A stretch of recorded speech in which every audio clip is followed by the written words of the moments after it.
A warm good morning to one and all. Respected dignitaries, distinguished speakers, delegates, faculty, students, and guests. Any sufficiently advanced technology is indistinguishable from magic. These are the words of Arthur C. Clarke. Let us welcome that magic today as we gather to imagine practical, sustainable futures together. International Conference on Intelligent Systems and Sustainable Technologies, ICISST 2026, is envisioned as a premier international forum that brings together researchers, academicians, industry leaders, innovators, and students to discuss emerging trends and transformative research at the intersection of intelligent systems, engineering, and sustainability. Without further ado, I invite everyone to join me in beginning the inaugural session of ICISST 2026. To begin our gathering, I request Ms. Akila R., Assistant Professor, Department of EEE, to invoke blessings from Almighty. I request everyone to stand up for the prayer.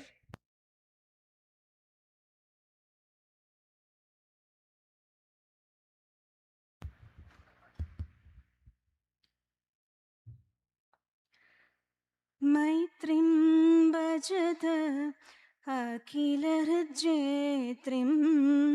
मैत्रीं भजत अखिलहृज्जेत्रीम्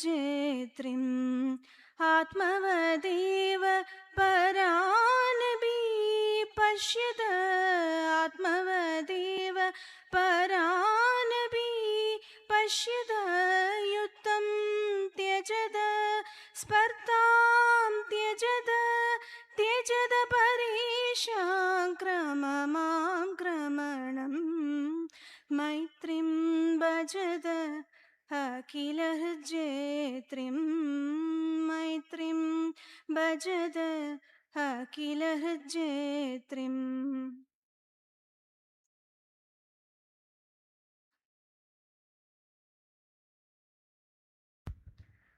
Thank you all. I now invite Dr. Jeeva K., Conference Coordinator and Professor and Head of Department of Artificial Intelligence and Machine Learning, to deliver the welcome address.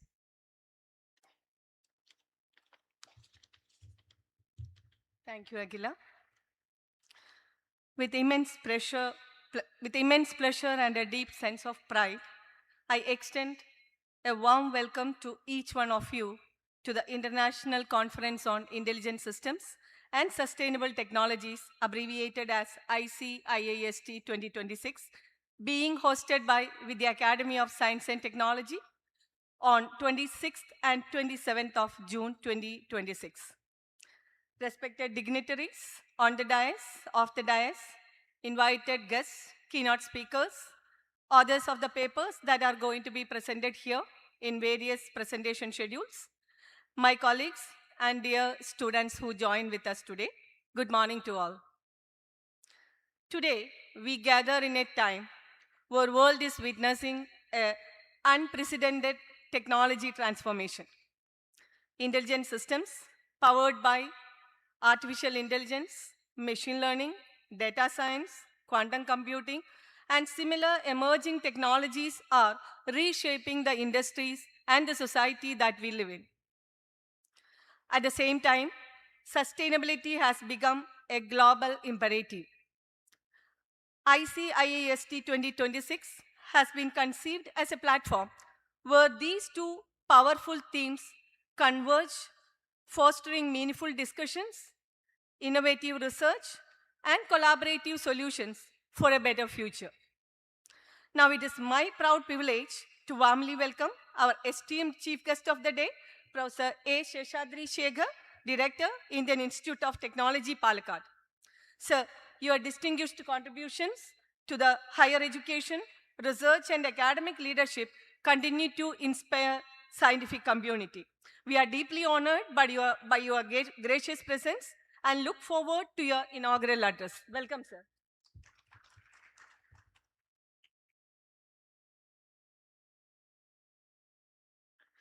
I extend a hearty welcome to Dr. Sunita C., Principal of Vidya Academy of Science and Technology and the President of today's function. Madam, your unwavering support and visionary leadership have been instrumental in making this conference a reality. A warm welcome to you.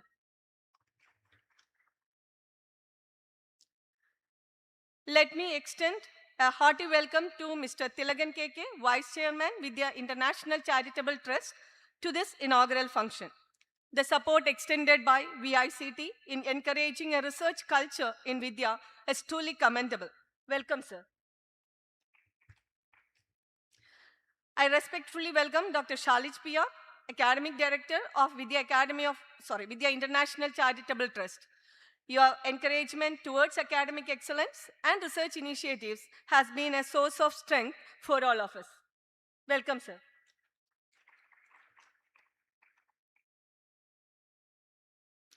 A gracious welcome to Executive Director, Mr. Suresh Lal, Executive Director of Vidya International Charitable Trust. Sir, your continued support for innovation and quality education has greatly contributed to the growth of our institution. He is also instrumental and a mediator for connecting with many of the distinguished speakers of this conference. Welcome you, sir. A warm welcome to Engineer P.K. Ashokan, Chief Patron, Vidya International Charitable Trust, and Dr. P.P. Pradapachandran Nair, Advisory Member, VICT, to this function.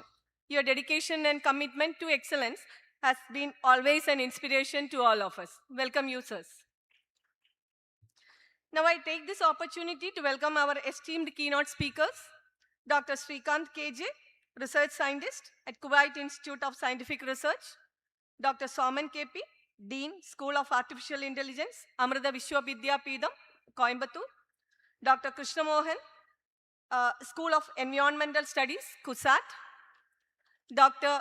Padmakumar Nair, Vice Chancellor of Tapar Institute of Engineering and Technology, Punjab. I also wish to acknowledge and welcome the distinguished experts who enriched our pre-conference talk series through their insightful sessions, including Professor D. Shakti Kumar, Dr. Anna Charlie, Dr. Rubel Marian Lindsay, Mr. Pramod Kumar Karnalayam, and Mr. Toby Kumbabach. Their sessions set the perfect stage for the conference by stimulating discussions on sustainability, intelligent systems, quantum computing, and future technologies. A hearty welcome to my co-coordinator, Dr. Reggie C. Joy, Head of Department, Master of Computer Applications. She has been a strong pillar of support in organizing each and everything related to this conference from day one onwards. Welcome, ma'am. A warm welcome is extended to all others, researchers, academicians, industry experts, delegates, faculty members, students, our reviewers, session chairs, organizing committee members, and volunteers to this academic gathering. Over the next 2 days, we look forward to stimulating keynote addresses, insightful technical sessions, vibrant discussions, and meaningful networking opportunities. More importantly, we hope that ideas exchanged here will lead to impactful collaborations and innovative solutions that contribute to a technologically advanced and sustainable world. Once again, on behalf of Vidya Academy of Science and Technology and the entire organizing committee, I extend my heartfelt welcome to all of you. Thank you and welcome to Vidya. Thank you, Jeeva ma'am, for your warm words of welcome. And we extend a warm welcome to you also to the function. I now request Dr. Sunita C., Principal, Vidya Academy of Science and Technology, to deliver the presidential address.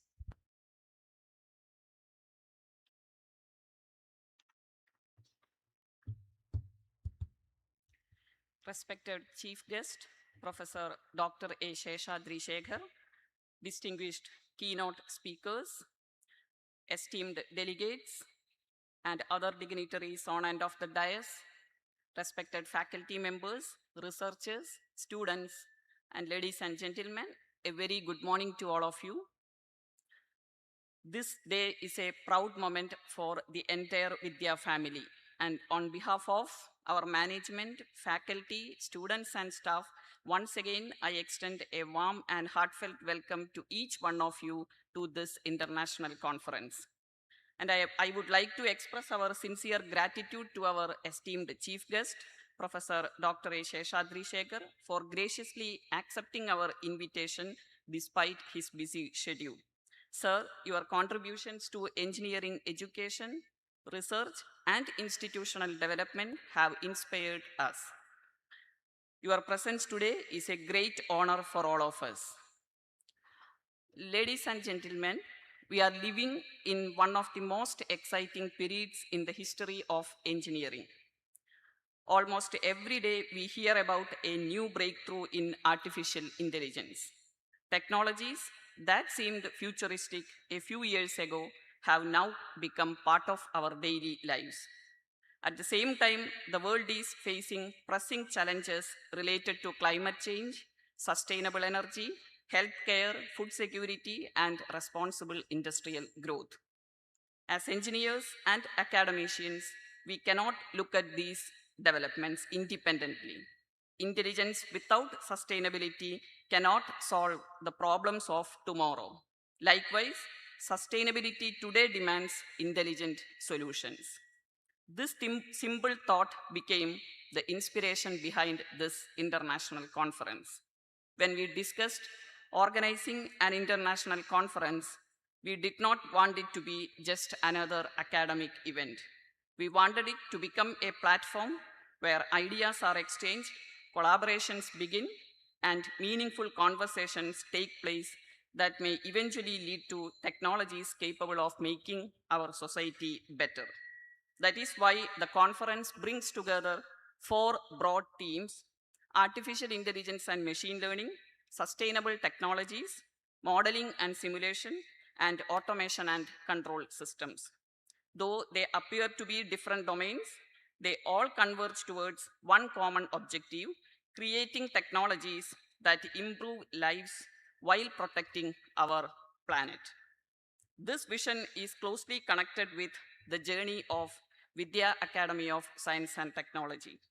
Established in the year 2003 under the Vidya International Charitable Trust, our institution has always believed that engineering education should extend far beyond classrooms and examinations. Over the years, we have consciously built an ecosystem where learning is complemented by innovation. Through initiatives such as professional society chapters, student clubs, entrepreneurship activities, project-based learning, hackathons, faculty development programs, and industry collaborations, we strive to prepare our students for the rapidly changing technological landscape. One of the qualities about our students is their willingness to learn beyond the curriculum, whether it is participating in competitions, developing innovative projects, presenting research papers, or working on socially relevant technologies. They constantly remind us that young minds possess enormous potential when given the right opportunities. Equally important is our commitment to sustainability. At Vidya, sustainability is not merely a topic for discussion, it is something we practice. Our green campus initiatives, energy conservation measures, and the recent commissioning of our 235 kilowatt solar power plant, which meets a significant portion of our electricity requirement, reflect our belief that institutions should lead by example. Dear participants, research today is no longer confined with departmental boundaries. A civil engineer uses artificial intelligence, an electrical engineer works with machine learning, a mechanical engineering develops smart manufacturing system, etc. And the problems we face are interdisciplinary. And naturally, the solutions must also be interdisciplinary. That is why the conferences like this are becoming increasingly important. They provide us an opportunity not only to present the research findings, but also to meet people, exchange ideas, challenge perspectives, and perhaps even begin collaborations that continue long after the conference ends. Before I conclude, I congratulate the organizing committee, faculty coordinators, reviewers, session chairs, volunteers, and students. Behind every successful conference are countless hours of planning and teamwork. Your dedication has made ICISST 2026 possible. And finally, my heartfelt thanks to every delegate for choosing to be with us. Your participation has added immense value to this conference, and we hope that your collaboration with Vidya will be academically enriching and personally memorable. Once again, I extend a warm welcome to all of you, and I wish ICISST 2026 great success and hope that the ideas shared here over the next 2 days will contribute meaningfully to the advancement of intelligent systems and sustainable technologies. Thank you all. Have a wonderful day. Thank you, ma'am, for those words. And now we move on to the much awaited inauguration. And first, we have the traditional lamp lighting ceremony. Lighting the lamp symbolizes the removal of darkness and the ushering in of knowledge and wisdom. As the lamp is lit, let us pause for a moment to reflect on our shared commitment to learning and service and to wish the event success and inspiration for all present. I request all the dignitaries to move forward for the traditional lamp lighting ceremony. I request the audience to stand up for the same.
Thank you, everyone. Now, it's my privilege to introduce you to the dais, a scholar and leader in engineering education, Dr. A. Sheshadri Shekhar, Director of the Indian Institute of Technology, Palakkad.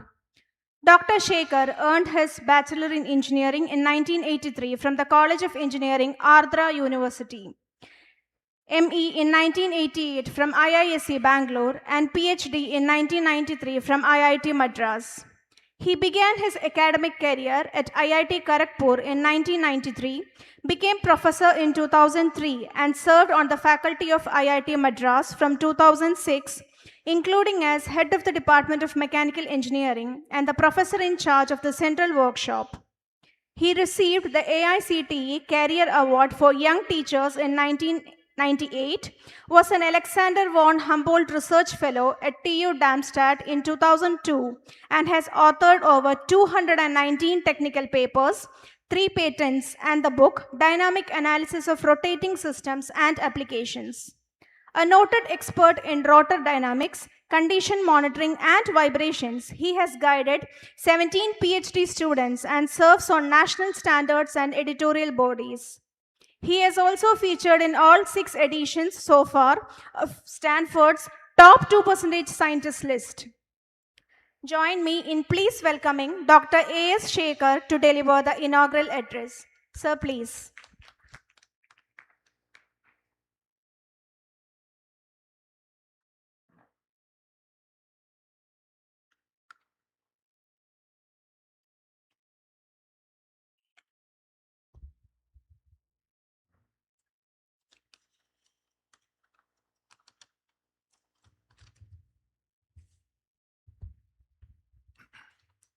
respected dignitaries on and off the dais, esteemed guests, speakers, and participants of this international conference. A very good morning to all of you.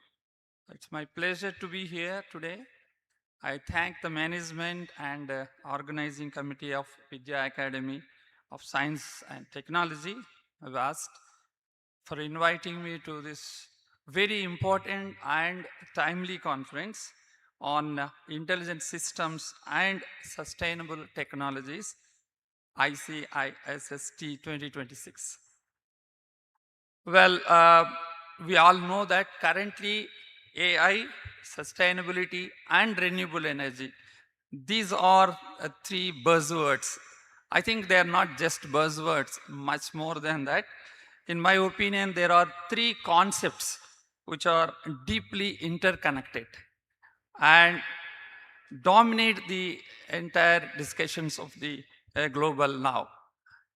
Well, they also represent the intersection of advanced technology and planetary survival. The word survival I will underline. Today, we are seeing the scenario of wars and many things around while we talk about sustainability. Well, most of the times the wars bring a lot of technology. This World War One, Two. You've seen how much development technology taken place. Unfortunately, we are developing while there is a war. Why can't we do without war with peace? So this context regarding the sustainability, I always remember the beautiful song of Muhammad Rafi. Uh, there is a song, I don't know how many of you heard these old songs of Hindi. This is one 1966 song, movie Suraj. Baharon Fool Barsaro. I don't know, you can see now, you can hear. In the same tune, Rafi has sung an English song that was in 1970. There is a controversy whether it is really Muhammad Rafi or somebody else. You can Google it, 1970 Muhammad Rafi. Don't do now, please do later. 1970 song. The song is like this. It goes, although we hail from different lands, we all from different lands. The song starts, although we hail from different lands, we share one earth, sky, and sun. Remember, the world is one. Sun and one is the rhythmic beauty of that song. But please listen sometime later. It's a really a truly amazing song. Say that why can't we develop, grow together? It is very simple. We are sharing the same globe, green and all, but we are fighting each other. Can we not be in peace and share the what you call the resources what you have? The beautiful song. The core message of the song is global unity, shared responsibility, and interconnectedness. It's a beautifully written in that. I think the sustainability is the practical application of this particular song. Today we talk about the sustainability. The song says very clearly, I'm talking about 1976, 70 song. We are all living together and we share the same resources. We talk about solar energy, we talk about whatever global energy we talk about, we have to share it. Okay, so that's the beauty of the song. Well, this is becoming too tough nowadays because of the 5 mega trends. I use this as 5 mega because they are the one which is actually futuring our world. Tomorrow, what is happening? Everything is being shaped by these 5 mega trends. One is the digitalization, which is already taking place heavily, demographic change, urbanization, globalization, climate change. And these are the 5 things which is actually changing, and that's why we are landed into a so-called sustainability. We suddenly realized they are very, very important. I think many of you are aware of, there are 17 SDGs, that is Sustainable Development Goals, and each institute, organizations have to identify, score the marks against each of these 17 SDGs. If you are not aware, kindly go through that. If institute is not following, they have to mark against this 17 points. But I always see this is not a new concept. Sustainability, recycling, how to utilize our own resources or waste product is nothing new. I remember always my childhood days in 1970s. My mother used to manage the things, although she's just passed only third standard. But then she knows the tricks of how to utilize the energy available. Like she used to use the cow dung, add some charcoal into that available charcoal. Those days, railway tracks, you get a lot of charcoal. So you used to put that and make the fireballs. And we used to have a small boiler at home and used to burn water or make some cooking purpose. Today, afterwards, we used to call it as a global gobar gas and all. Now, today we are talking about these things in biogas, biodigesters. We have started cooking gas. Now we have connected our hall with our waste products of the, particularly the mess product, waste food products. We are using a biodigester and connecting back the gas to the hostel mess. We have already started using that. So those concepts were there already. Similarly, I remember in our childhood, once again, we used to soak the waste paper, particularly the newspaper and our old notebooks, and soak overnight with a little bit of methi added to make that bonding, some sort of gumming effect will come. Overnight, and then next day morning, we used to help my mother to grind that. Not these grinders what we have, those are all stone old model of the grinding. And we used to get a paper pulp and make vessels with cloth on a steel vessel and put this paste and get beautiful containers for various applications. This is what I'm talking about, 70s. So those days, we never called it as a recycling. We never called it as sustainability. That is there. Now suddenly we are realizing what is this sustainability. We are realizing there is this scarcity of our resources or time to look into those things. So I feel today the sustainability should become part and parcel of life. And I go beyond saying that it is should be the DNA of everyone. I think we are reaching to that stage, and all these conferences and all, we are doing it really relevant in that sense. I think every product, I teach a course called product design. It's a very general course to all engineering departments. Here I'm going to do even IIT Palakkad this semester. I used to do it in IIT Madras. So where we teach how to design a product. So right from the need analysis, right from the conceptual stage, now we have to start. It is how it is started now. The principle of the sustainability, while the selection of the material, the process, all through starting from the inception of the problem, conceptual stage, then the embodiment design, then going into the maintenance of operational aspects, and then we have to go into the retirement mode of that. The complete life cycle of the product, we have to think about the sustainability aspects, which is there earlier, but now we are emphasizing the word sustainability. Then the product will come to that. Today, the product will be successful only if these principles are taken care, and that will be the huge difference between a normal product and a product which is taken into account of the sustainability. And now our principal rightly said, today we are going into the interdisciplinary. A day will come soon, there is no engineering department. VK, so BTech in engineering, and then everybody has to learn the basics of electrical, mechanical, electronics, basic civil engineering, and basic skills and so on. And then people will take maybe in final year or pre-final year onwards, some specialized courses. I think it's time. We may have a formal BTech like that or not, but the idea has already been in that nature. And today, that's the need of interacting each other. The domain expertise is always going to be useful. The skill development is going to be very, very useful, particularly when we are getting dominated by the AI and ML. This can be applied only when you have a domain expert. As a mechanical engineer, I can apply the AI, but an AI person cannot apply mechanical engineering. So it is very important, whether it is mechanical, civil or electrical, whatever, they should be very clear in their own concept, their own domain expertise, and take the advantage of the AI/ML. That should be the way, and that is what is happening. Now, in this context, I am very happy the institute is doing very well.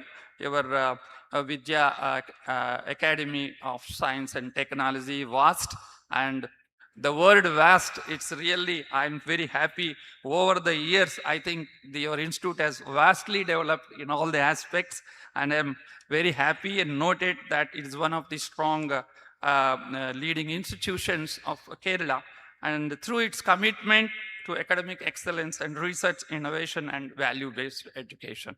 I went through your website. I'm really pleased to note that your institute has consistently focused on creating an ecosystem that encourages learning, creativity, and technological advancements. So, and with this infrastructure, and Principal was talking about the solar thing, etc., and being in Kerala, you have all the resources. And this modern infrastructure, advanced laboratories, I think you are doing a wonderful job providing enriching academic environment that emphasizing value-based education and so on. And students as overall development is also being taken care. That's a really commendable job by the West. Now, today, as you all know that, as she was already mentioning, that the artificial intelligence, machine learning, data science, robotics, Internet of Things, cyber security, I think the end is listless, and you will see so many things are going on. They're all going to dominate our life, our work style, and interactions. That's going to the life. But please remember, the machines cannot rule us. We have to rule the machines. So we need to be very careful. That is why BTech, IIT, Kanpur has started, Madras IIT has started a course called BTech in cyber security. So we are now developing something and we are scared of something. We have to protect ourselves. Please remember, the technology, you grow, you will have more issues as well. The challenges are more and more, but I feel, I always say that is the great opportunity for each one, and we need to take forward. This context, I'm very happy. This ICISST 2026 conference is a reflection of the vision and commitment to address these global challenges through research, innovation, and meaningful collaboration. And this is a timely conference, I can say, and significant in terms of this latest technology developments here. And I also noticed the program schedule. You have IIML, sustainable technologies, modeling, simulation, and engineering, analysis, automation, control, all the areas are covered. And also I'm happy to note that you have the hardcore electrical vehicles, green technologies, industry 4.0, smart infrastructure, digital transformation. I think you have covered entire thing. And very happy, as I was mentioning, the domain expertise is also focused while we are talking about the AI/ML. So this is the context, and that should be the spirit of having overall knowledge onto that. Now, these research presentations, and I also happy to note that this conference have eminent keynote speakers from India as well as from abroad. I'm sure the conference is going to be a very successful, timely one, and it's a need of the hour. I should congratulate the organizers and the management for organizing such a useful and timely, as I was mentioning, and which is involving academia, industry, and research organizations from various countries apart from India. So with this, I'll conclude here, and I welcome you all to the beautiful campus of IIT Palakkad. We are at the foothills of the beautiful Western Ghats, Sahyadri Hills. So, and it is not far away, 1.5 hours from here. I wish you can collaborate, not only the institute, faculty, and staff. I welcome all the participants from various other colleges as well. and then we can go further. And I wish a great success for this conference. Have a wonderful deliberations for these 3 days. And also most important is the follow-up. Normally after the conference is over, everybody closes and goes home. But what is very important is the follow-up. Every activity has to be taken care, the feedback and networking. After you go back, keep nowadays with WhatsApps, and very easy to get the network connecting and keep updating. That's very important. Today, in a world like this, we need to collaborate and work. Individuals cannot anymore work. Silos can never work. We have to work in groups, particularly when you talk about the products. We're talking about make in India. Now we are saying in Palakkad, we are saying design and develop and fabricate in India. In fact, in IIT Palakkad, we started funding to the faculty who can develop products within our own campus. And we have just funded some 10 faculty and groups. They came and we have funded. I think the time has come to collaborate, work in groups. And so with this few words, I once again thank the organizers for giving me this opportunity, and I wish a great success to the conference. Thank you once again. Thank you, Professor Dr. A. Sheshadri Shekhar, for those inspiring words that set the tone for our conference and for inaugurating ICISST 2026. Words often fall short when we express gratitude to those who inspire us. As a symbol of our heartfelt thanks and deep appreciation, we humbly request Dr. A. Sheshadri Shekhar to accept this memento, a token of love from the entire Vidya family. And I request Mr. Tilagan KK, the Vice Chairman of Vidya International Charitable Trust, to do the honors. Sir, please.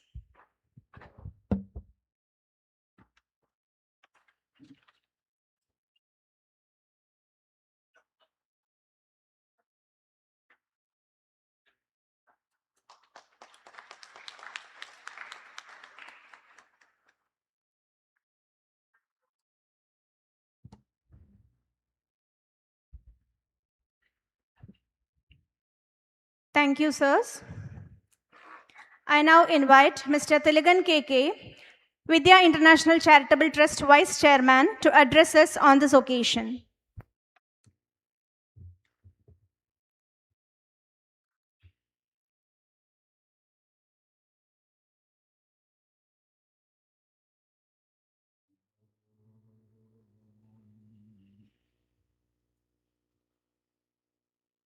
Distinguished chief guest of the program today, Professor A. Sheshadri Shekhar, Director IIT Palakkad, other distinguished dignitaries on and off the dais, esteemed academicians, researchers, industry leaders, delegate, faculty and staff members, students, invited guests, ladies and gentlemen, a very good morning to all of you.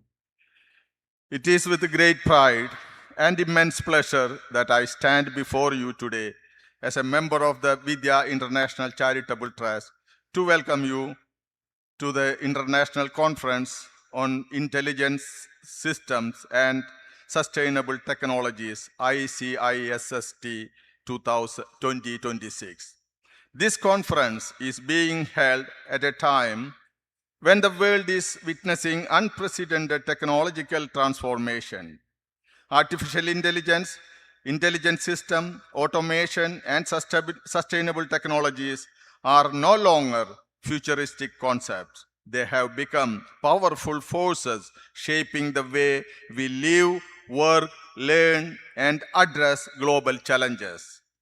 As these technologies continue to evolve at an extraordinary pace, platforms such as ICISST 2026 play a crucial role in fostering innovation, collaboration, and exchange of knowledge across institutions, industries, and nations. We are delighted that this conference has brought together distinguished researchers, academicians, industry experts, innovators, and students from different parts of the world The four major tracks of the conference: artificial intelligence and machine learning, sustainable technologies, modeling, simulation and engineering analysis, and automation and control system, represent some of the most significant areas that will shape the future of industry, society, and sustainable development. In my view, the theme of this conference is particularly relevant in the context of India's ambitious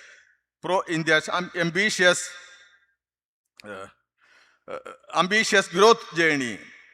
I call a recent observation by Sri Ashwini Vaishnav, Honorable Minister for Electronics and Information Technology, who highlighted the 5 critical layers of AI architecture: AI application layer, AI model layer, AI chip layer, AI infrastructure layer, AI energy layer.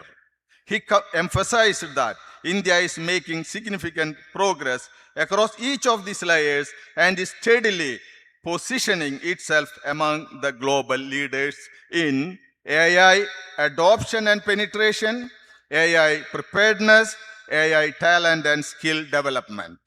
This presents a tremendous opportunity for our educational institutions, researchers, and young innovators to contribute meaningfully to India's technological advancement and global competitiveness.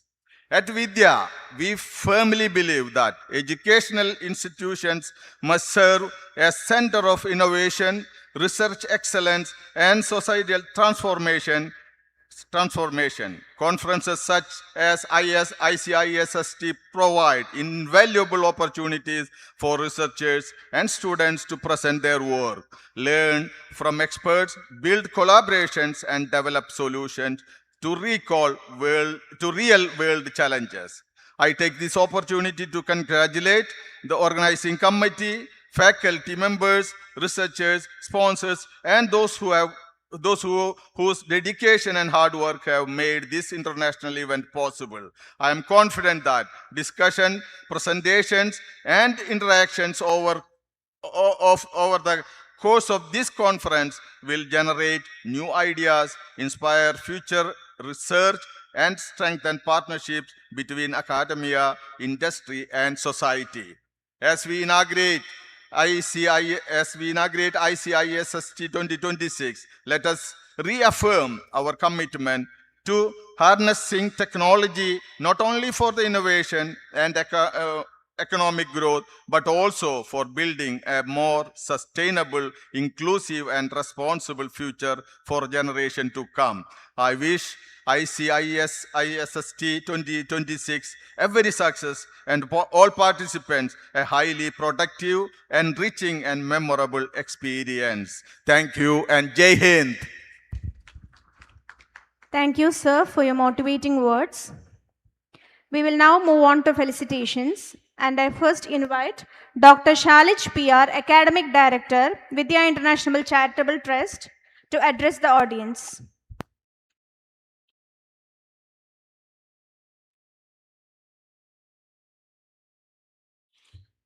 Respected Professor Sheshadri Shekhar, Director IIT Palakkad, Principal Dr. Sunita,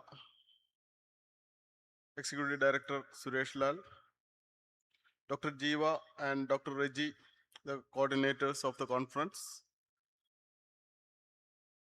faculty members, participants of the conference, students. Good morning to all of you. So I'm really happy to be a part of the inaugural function of the International Conference on Intelligent Systems and Sustainable Technologies, ICISST 2026. As already talked about, sustainable technologies are the need of the hour. Our distinguished Professor Sheshadri Shekhar has already mentioned the relevance of the sustainable technologies, as well as the intelligent systems. If you look at these two terms, these are very relevant, and its relevance will continue to be there in the coming years as well. You have to have intelligent systems. Of course, we are experiencing lot of intelligent systems in nowadays, especially when you look at any models of any products. For example, if you take the mobile phones, how long can we keep the latest mobile phone with you? Of course, till the new model comes, isn't it? How long it will take? Maximum of 6 months. So we are not talking that this has become irrelevant. Yes, but it's not latest. What is the reason why we are experiencing such a huge number of models coming at very short span of time? Because of the developments which are happening in that particular field, because of the researches that is happening in that field. If you look at the models of cars which are coming, when you decide to buy a car, they will say that next month we are launching something else which are having more features and more utilities. So why the reason why it is coming is that the amount of research what is happening, that is happening in this all these areas, irrespective of the domains, but multi-domain areas. So in order to capture this, yes, this kind of research, we also have to be a researcher, isn't it? Faculty members need to be a researcher. A researcher, more than that, a researcher can only be a good faculty member. That's what my feeling is. Reason is that when you write a paper, when you submit it to conferences like this, you will come across the latest developments, researches that is being happening, which has already happened, and we will be reporting that in your paper. Some of the areas which the latest development has happened or people are researching on that, we will be mentioning, we will be learning all those things. So research is required. And this kind of our conference, ICISST, I think, as I said, the term intelligent system and sustainable technologies is having the relevance, and that is going to sustain, because the technologies that are coming, new technologies, new processes that are being invented, need to be sustainable. The challenge is that when you go for higher technology, we have to make them sustainable as well. So sustainability is what is the term which is going to be there in the coming years. So let's hope that our conference will also be sustainable. This is the first edition of this conference. We'll continue to conduct this conference maybe every alternate years. Then our ICISST will become a brand in this particular area.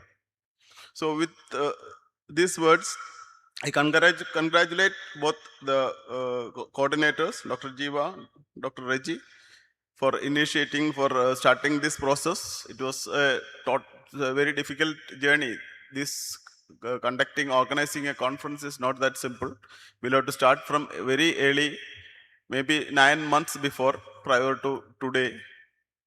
So all the efforts which has gone into that by them, as well as other technical committee members, all other people related to who have contributed to this, I take this opportunity to congratulate all of them, and I wish this will be a success in the number of people who have attended and the outcome of this conference. Thank you. Thank you, sir, for your words. Next, I welcome Mr. Suresh Lal, Executive Director, VICT, to address the audience.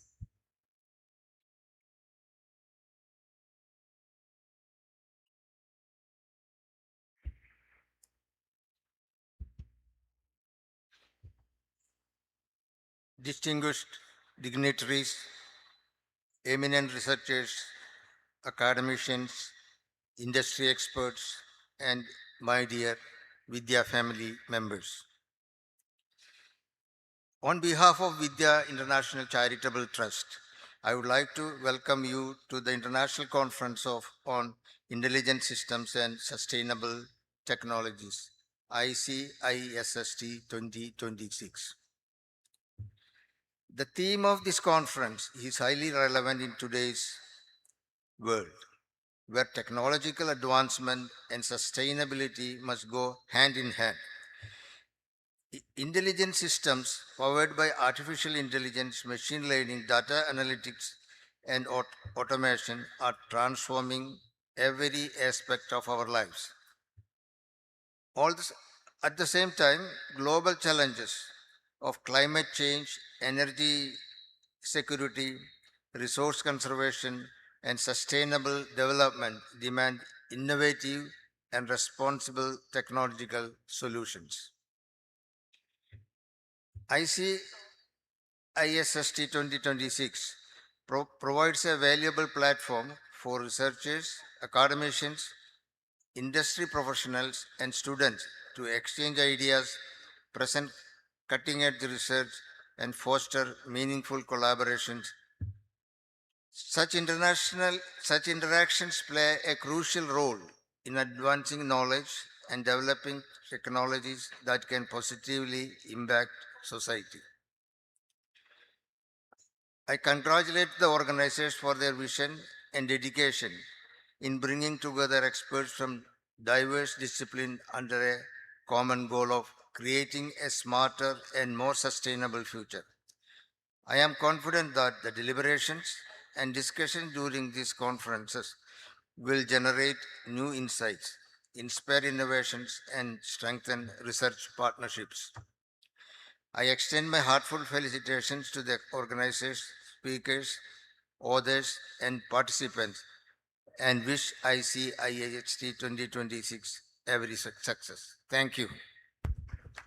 Thank you, sir, for your warm wishes. To conclude the inaugural program, I invite Dr. Raji C. Joy, Conference Coordinator, Professor and Head of the Department of Master of Computer Applications, to deliver the vote of thanks.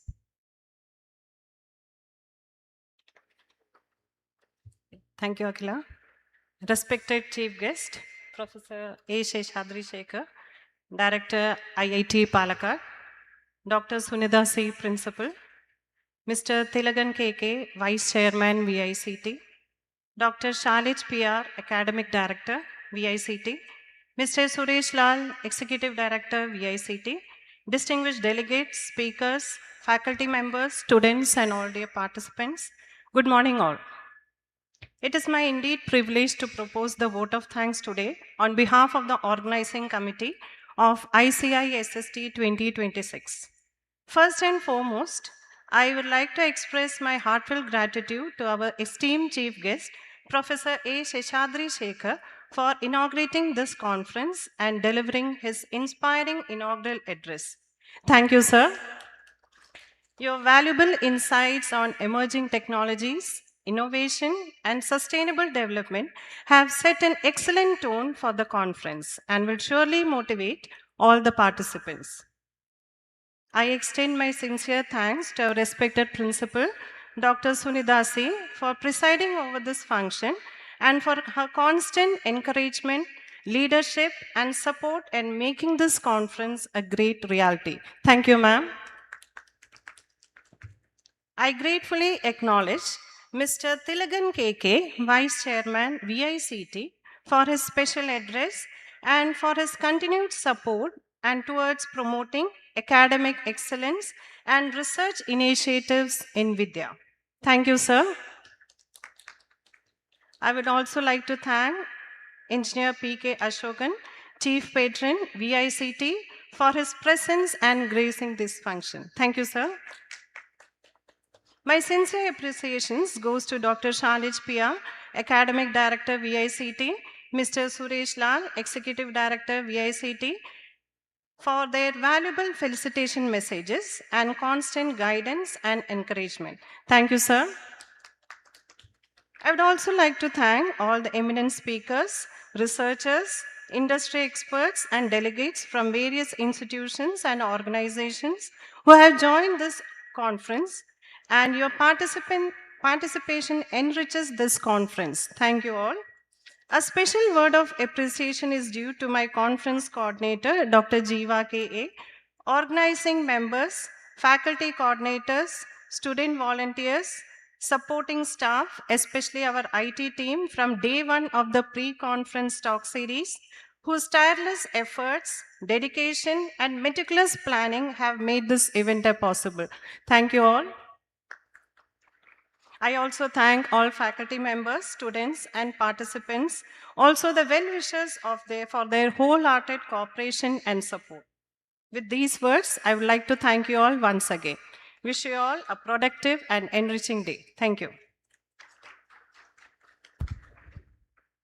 On behalf of the organizing committee, thank you to each and everyone for joining in the inaugural session of ICISST 2026. We look forward to 2 days of insightful presentations, rigorous discussions, and fruitful collaborations. The inaugural session is officially concluded. Our first keynote address will begin at sharp 11:15 a.m. and please be available in the auditorium 10 minutes before by 11:05 a.m. Thank you all.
Good morning. Shall I start? Good morning, sir. Yes, sir. Good morning. Shall I Yes, sir. start? You're audible and we'll begin Am I right away. audible? Yes, sir. So shall I start now? For just 2 minutes. Shall I start now? Okay. A warm good morning to one and all present here. The future belongs to those who learn, unlearn, and relearn. And today is about learning from the best.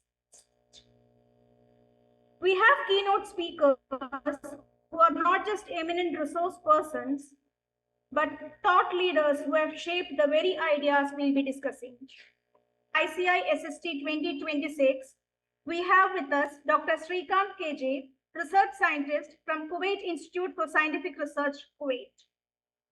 I take the privilege and honor to introduce you to Dr. Srikanth.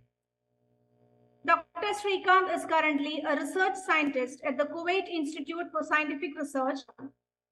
He has an impressive career and his work has consistently focused on shaping energy policy and advancing energy efficient technologies. Dr. Srikanth's academic journey began at the College of Engineering, Trivandrum, followed by a PhD from NIT Calicut. His professional background is a remarkable blend of industry and academia, had R&D, and as a faculty member at institutions like Mar Basilius, Amrita, and Rajagiri. He has published over 50 international journal and conference papers, authored 7 book chapters, and edited 5 books, 2 of which are now part of engineering curricula. Beyond his research, he is a certified energy auditor from the AEE USA. He holds several prestigious leadership roles, including serving on the International Certification Board for CEM/CEA and as the General Secretary of the AEE Kuwait chapter. He is also a fellow of the Institution of Engineers India and an active member of ASME, ASHRAE,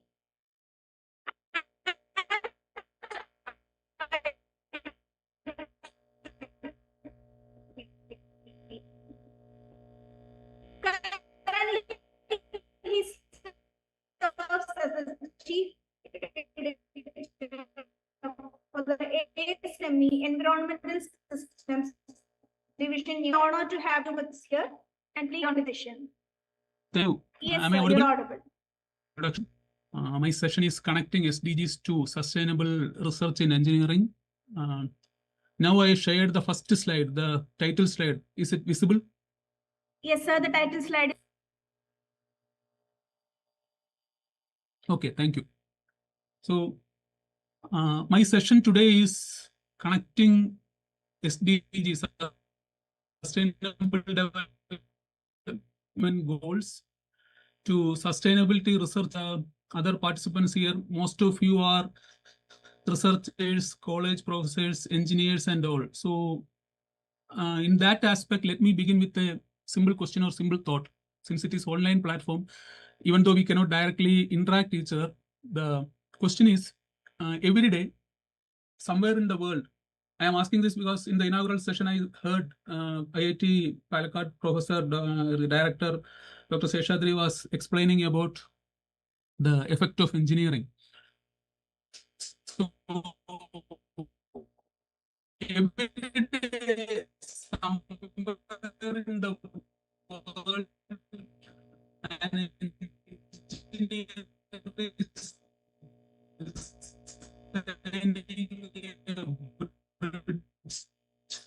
or developing a cleaner energy system, improving water treatment process, creating cities more efficient. So each of these people trying to solve a technical problem. So, but what if I told you that every one of these solutions has the potential to solve something much bigger, that it can help to reduce the poverty, it can improve the public health, it can provide a cleaner water, it can combat climate change, or it can make cities more sustainable. And it can improve the quality of life of millions of people around the world. The world is facing challenges that no single country or no single institution or no single discipline can solve alone. As you know, climate change or increasing energy.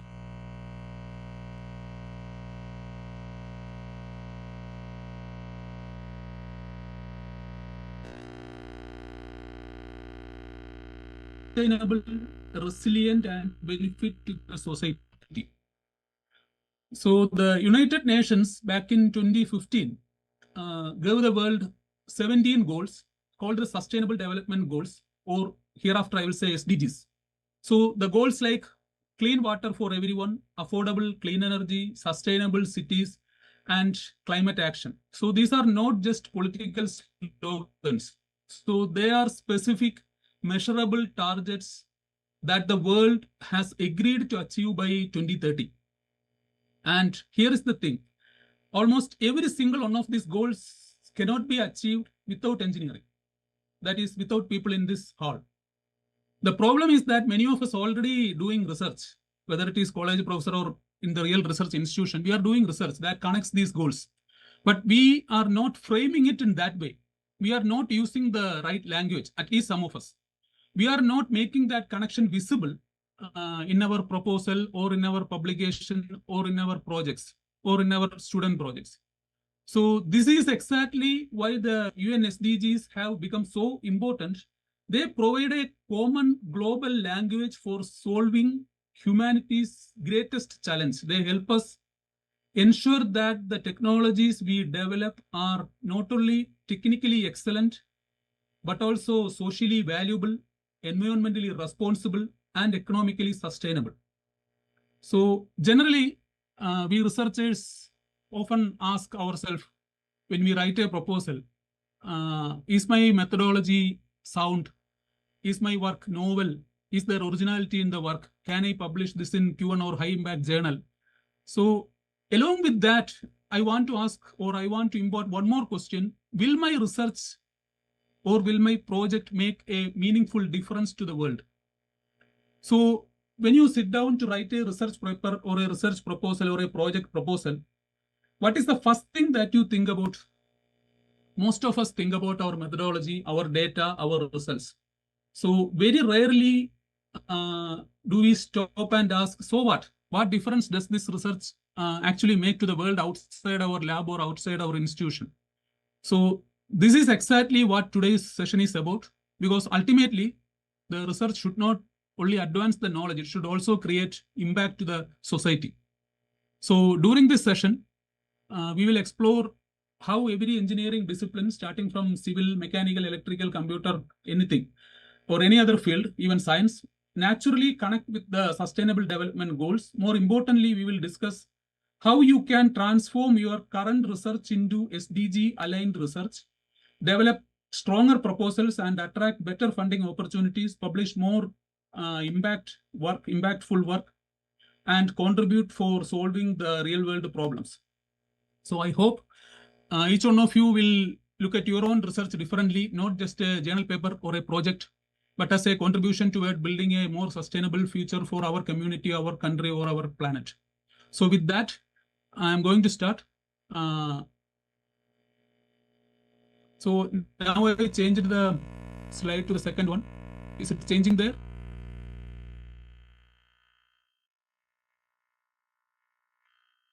I hope so.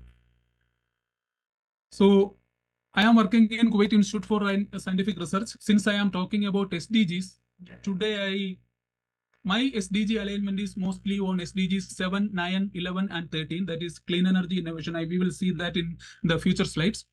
And sustainable cities, climate action, etc. So this session, we are trying to bridge the global policy, that is the United Nations Sustainable Development Goals, with the everyday engineering research practice. So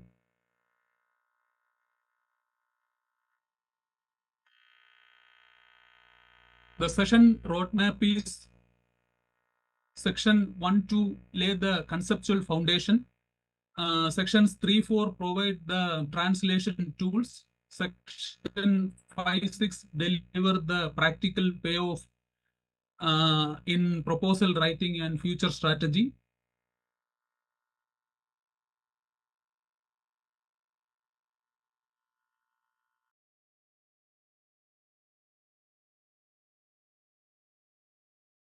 So understanding the SDG framework. The SDG framework is the common language of global sustainable development. Engineers who speak this language fluently are better positioned in win funding, publish in high impact journals, and attract industry and government partners.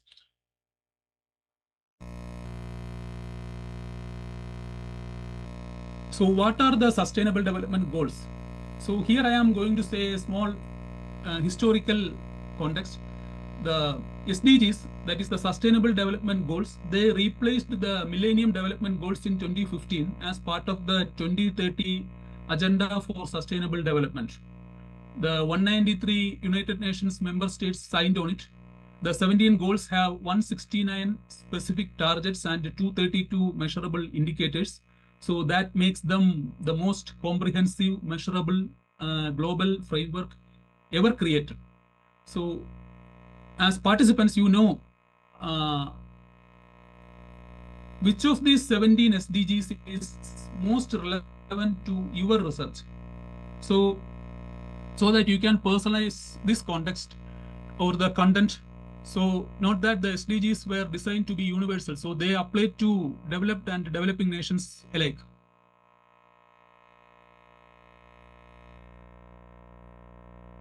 Now comes to the 3 pillars of sustainability. So when we say SDGs or the Sustainable Development Goals, always you will think about, or people will think about, environmental. So SDGs are not just environmental, they are equally economic and social. So this is a critical insight for researchers or engineers who may instinctively think of sustainability as an environmental issue. So engineering solutions that address all these pillars, especially these 3 pillars, simultaneously create the most durable and fundable research.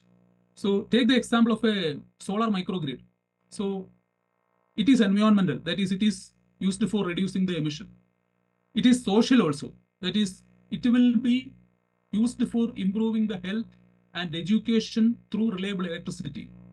And economic, because it is reducing the fuel cost and it is creating a new economic activity. So as participants, you have to think about your own research and identify which pillar it primarily addresses, then consider how it might be extended to address the other 2. That is your area of research.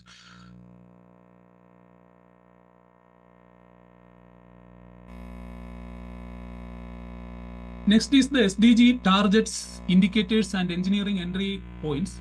So here, this slide reveals the engineering power of Sustainable Development Goals. That is, each goal has precise measurable targets with specific indicators.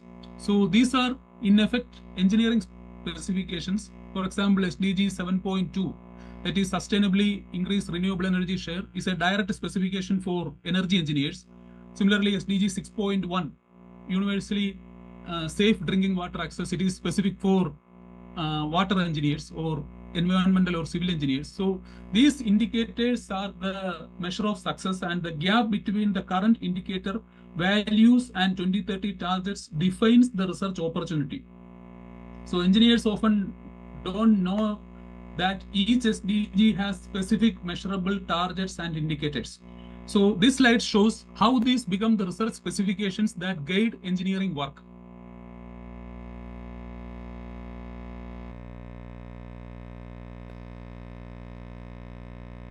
So next is SDG interconnections, why some silos fail. So this is a critical conceptual slide.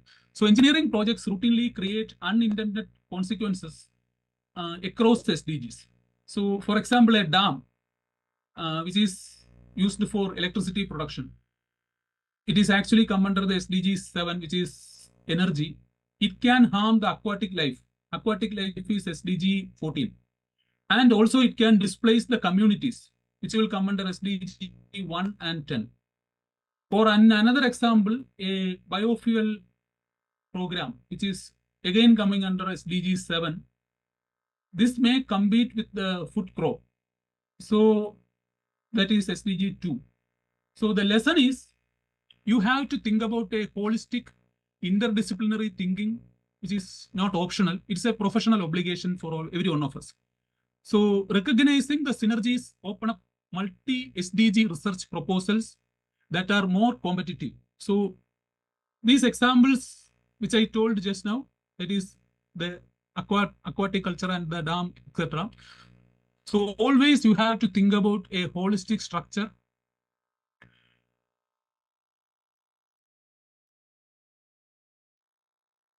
Then comes the SDG driven research cycle. So there is a 5-step SDG research cycle. So for every SDG, this is the methodological spine. And for the rest of the session, this is the spine. That is, we will start from the step 1, which is the identify the SDG most relevant to your expertise. Then it will go to the next step, that is drill down to a specific measurable target within the SDG. Then find the indicator data that quantifies the current gap. Then the step 4 is frame a concrete engineering challenge that addresses the gap. And the step 5 is design a research project with a clear methodology and measurable outcome. So, for example, what I told earlier, the SDG 7, the target is 7.1, universal energy access. Indicator is 7.1.1, that is percentage of population with electricity. The problem is off-grid communities lack reliable power. The research opportunity is optimal microgrid design for rural communities. So when we think about SDGs, the SDG-driven research cycle, what I started is SDG 7, which is just energy. SDG 7.1, that is the target 7.1 is universal energy access. And when you again coming down to 7.1.1, it is percentage of population with electricity. And the problem that you can frame is there are off-grid communities which are lacking reliable power, like in some remote areas in India or around the world. The opportunity, research opportunities, there is optimal microgrid design for rural communities. This is how we have to drive the SDG research cycle. So now the pestle analysis for SDG engineering research. Pestle help researchers understand the external environment that their solutions must navigate. The funding agencies, industry partners, and policymakers all sit within one of these 6 cells. So the engineers who understand these forces write more realistic, more compelling proposals. That is, the first one is political. That is, are there government mandates or policies that support your own SDG area? There is economic, that is the second one. Is there a clear cost-benefit case? Similarly, the third one is social. Will communities accept your solution? That is most important one. Similarly, there is technological. Is the technology ready? Then comes environmental. What is the environmental footprint or environmental impact? Then the legal aspect, that is, are there regulatory barriers or enablers? So always you have to quickly apply the pestle analysis to your current research area and identify the most significant external factor that you need to address in your next proposal. So after pestle analysis, there comes the triple bottom line or TBL framework. That is people, planet, and profit. The 3 terms that the inaugural address Professor Seshadri explained with Muhammad Rafi's example. So this is the economic version of SDG thinking. So you have to see that engineering projects gain credibility and funding when they demonstrate impact across all these 3 dimensions. That is the bottom message box, that is engineering research that demonstrates TBL impact is more competitive for funding. So this TBL reporting, it is required by funders, whoever is the funder. So climate finance, there is Green Climate Fund. Similarly, there is GEF. So they explicitly requires demonstration of co-benefits across social, environmental, and economic dimensions. So researchers who quantify their TBL impact are significantly more competitive in getting funding. So there's a practical tip in your next proposal, or you have to add or you can add a section titled Sustainability Impact Assessment or SIA, and evaluate your expected outcomes against each TBL dimension with the specific metrics so that the funding opportunity will be more. So what I mentioned here, one word is Green Climate Fund, another one is GEF, which is Global Environmental Facility. So these two are two major aspects that you have to consider when you go for TBL. So with this background, that is, I'm going to the next section, that is section 2, which is engineering disciplines and SDG alignment. So far, what we have seen is SDG framework. We saw some words or know some words like TBL, pestle analysis, etc. So with this SDG framework, we have to map specific engineering discipline to the goals that are best positioned to address. So each discipline, whether it is civil, mechanical, electrical, or anything, has a natural SDG home. And once you see these connections clearly, the SDG alignment becomes the second nature than an afterthought. So I will start with civil engineering here. So SDG alignment. Generally, when civil engineering, you will think about the built environment. So civil engineering shapes the built environment. So it always considers the water system, transport infrastructure to buildings and urban spaces, everything. So each domain link directly to multiple SDGs. So you can walk through each SDG pair with a concrete research example from your own area.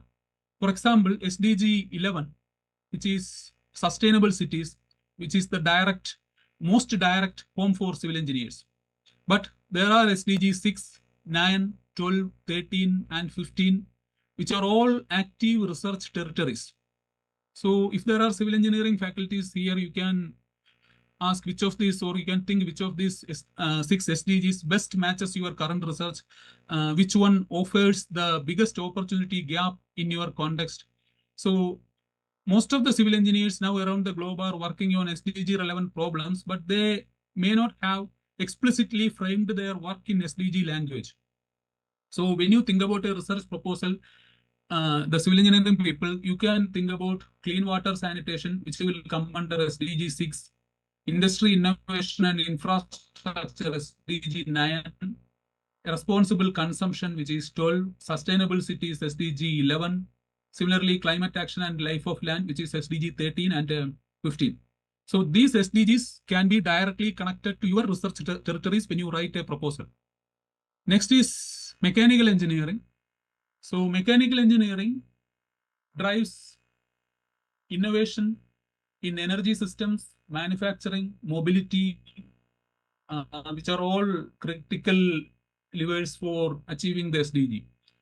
I already mentioned SDG 7 and SDG 13, which are now pairing the richest territory for mechanical engineers today, particularly in renewable energy systems and energy efficiency, where I am working. Solar, thermal, wind turbine systems, climate solutions, which will be carbon capture, low emission engine, waste heat recovery, etc. Similarly, another area which is getting more focus is SDG 12, which is responsible consumption. People have to, or the consumer have to, think about how they are utilizing the energy. So responsible consumption is another area, another research area. So sustainable manufacturing and additive manufacturing is rapidly growing. SDG 9 through advanced manufacturing and industry 4 is increasingly funded by DST and MNRE, Ministry of Non-Renewable Energy in India. So mechanical engineering faculty can think about what percentage of your current project could framed as a SDG 7 or 13 or any of these areas. So what would change if you explicitly made that connection? So here I mentioned SDG 7, 9, 12, and 13 for mechanical engineers. These are some, not some, majority of the projects under the mechanical engineering will come under these 4 categories. Then comes the EEE, electrical electronics engineers and their SDG roles. So EEE sits at the heart of the energy transition and smart city revolution around the world. So 3 SDGs dominate in EEE area. SDG 7, the clean energy one, through smart grid, power electronics, energy storage, etc. Then SDG 11, which is smart cities, through electric vehicle infrastructure, grid automation, and intelligent lighting. Then SDG 13, which is climate action through energy optimization and grid loss reduction. Also, now triply people can think about SDG 9, which is IoT sensors. If they are doing research on IoT sensors, SDG 9 will come under IoT sensors. Then energy efficient electronics. If that area people are focusing, it is SDG 12. There are two additional strong entry points. The triple funding landscape for SDG research is particularly rich actually. MNR is looking for it, DST Solar is looking for it, DST EV is there, and International Climate Fund all support triple research. So triple faculty can look specifically at MNR Solar and EV funding call, which are consistently under-described by academic researchers, especially in India. The next one is computer science and IT. So it's something a little bit new. So CSIT is a cross-cutting enabler for virtually every SDG actually. So now you know it is AI, artificial intelligence era. So AI for climate modeling, which is SDG 13, smart city analytics, which is SDG 11, e-governance, SDG 16, and digital health tools, which is 3. So these are all active, well-funded areas. The National Informatics Center, NIC, SDG work and IIT Kharagpur Smart City Analytics are some strong Indian case studies in this area. So there are some key insights for CS or IT faculty in your research tool, that is AI, data analytics, IoT, cyber security. These are desperately needed by every other SDG discipline. So this makes the CSIG faculty ideal collaborator in interdisciplinary SDG proposal. So there is also sustainable cloud computing, that is for minimizing the carbon footprint of data centers. This is an emerging SDG 13 research area that is uniquely almost owned by the CS people. Then comes the chemical biotechnology engineering SDG connection. Maybe in this hall, the number of people are less in chemical or biotechnology, but this is actually often overlooked in SDG discussion. But when it comes to water treatment, SDG 6, clean production, which is SDG 12, or carbon capture, SDG 13. Also, there is now a new area in SDG, which is green chemistry, SDG 3 and 15. So the chemical biotechnology people can look for these SDGs. That is water treatment, SDG 6, clean production, SDG 12, carbon capture, and the ones which I explained just now. So biotechnology can be added for food security, which is SDG 2, and health, SDG 3. So these two dimensions will come under biotechnology. So Indian chemical engineering research institutions, IITs, NITs have strong membrane technology and catalysis expertise that maps directly to SDG 6, that is water purification, and SDG 13 also, which is carbon capture. So the green chemistry paradigm design chemical processes that minimizes hazardous substances and waste. It is an entirely research agenda built around SDG 12 and SDG 3. So the chemical engineers working on industrial process 13 impact, that is CO2 reduction of any efficiency improvement they achieve. So these are the areas which chemical engineers can focus. Then comes the environmental engineering. I explained this as a separate section, but civil, mechanical, electrical, anyone can focus on these areas because this is arguably the most SDG saturated discipline. People will think of pollution control, ecosystem restoration, waste management, climate adaptation, all have direct SDG target. So actually the environmental engineering is positioned it as a bridge between technology and planetary health. So the 4 SDG columns on this slide represent the core of environmental engineering research agenda. So if there are environmental engineers here, you can think about which one of this has the least research coverage in your institution or in your area of expertise. The gap is your next research opportunity. You can think about that.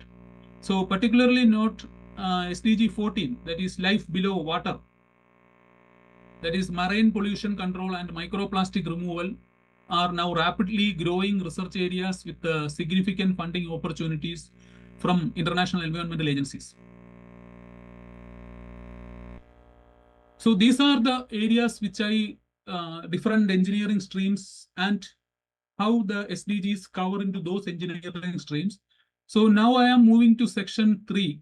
That is, it's a kind of practical section.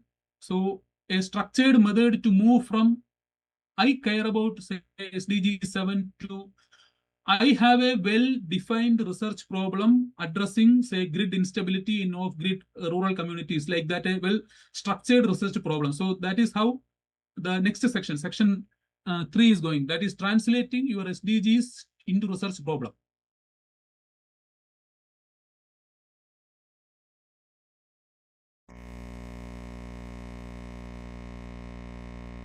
So this slide, types of SDG aligned research. So it clarified the spectrum from basic to applied to translational research. So all types are required. That is, all types of research are required or needed, and funding agencies support all levels. In renewable energy practices, basic research is there. That is SDG 7. They eventually enables applied research on grid integration. So from basic research, in the example of renewable energy, it will go to the applied research, which is grid integration, which enables policy level translational research. So these are the 3 levels. The important message here is, if you are doing basic research, you do not dismiss your basic research as not applied enough for SDGs. Basic research that establishes new scientific principles or new materials for photovoltaics, new catalyst for water splitting, is the foundation on which all applied SDG solutions are built. Similarly, translational or policy research that bridges the gap between technical solutions and government adoption is critically under-resourced and highly fundable.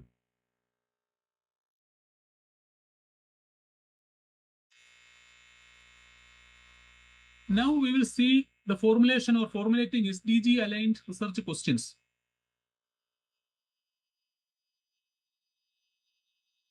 Actually, the research question is where the proposal wins or lose. That is the cutting point.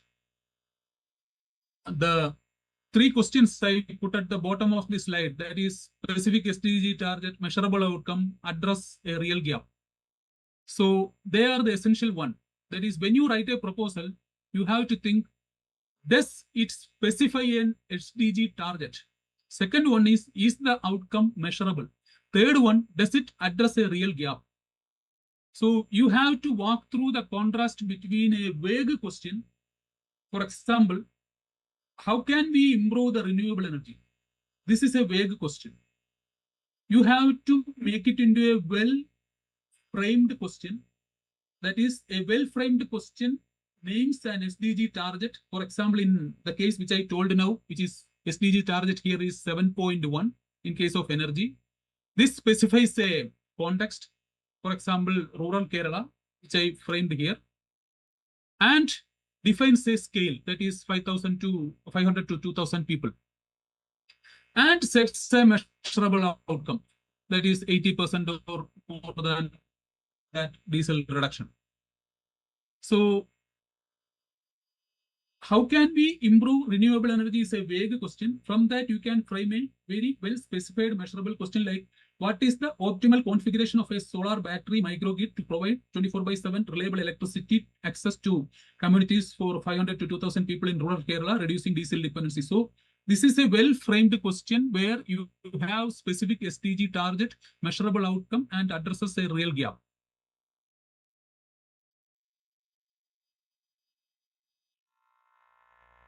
Then comes the keyword mapping, that is how you can connect the SDGs or your research into SDGs. So keyword mapping has immediate practical benefit. Mainly it is for publication. It makes your publication discoverable by SDG aware funders, journals, and collaborators.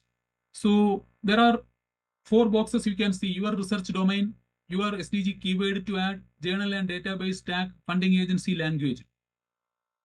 So SDG keywords use policy and development language actually. You need to be fluent in all these 4 when you write a proposal. So you have to think about your last published paper. So how many SDG related keywords appear in the title, in the abstract, and in the keyword list? So you have to add SDG keywords in your next submission so that you can get more visibility.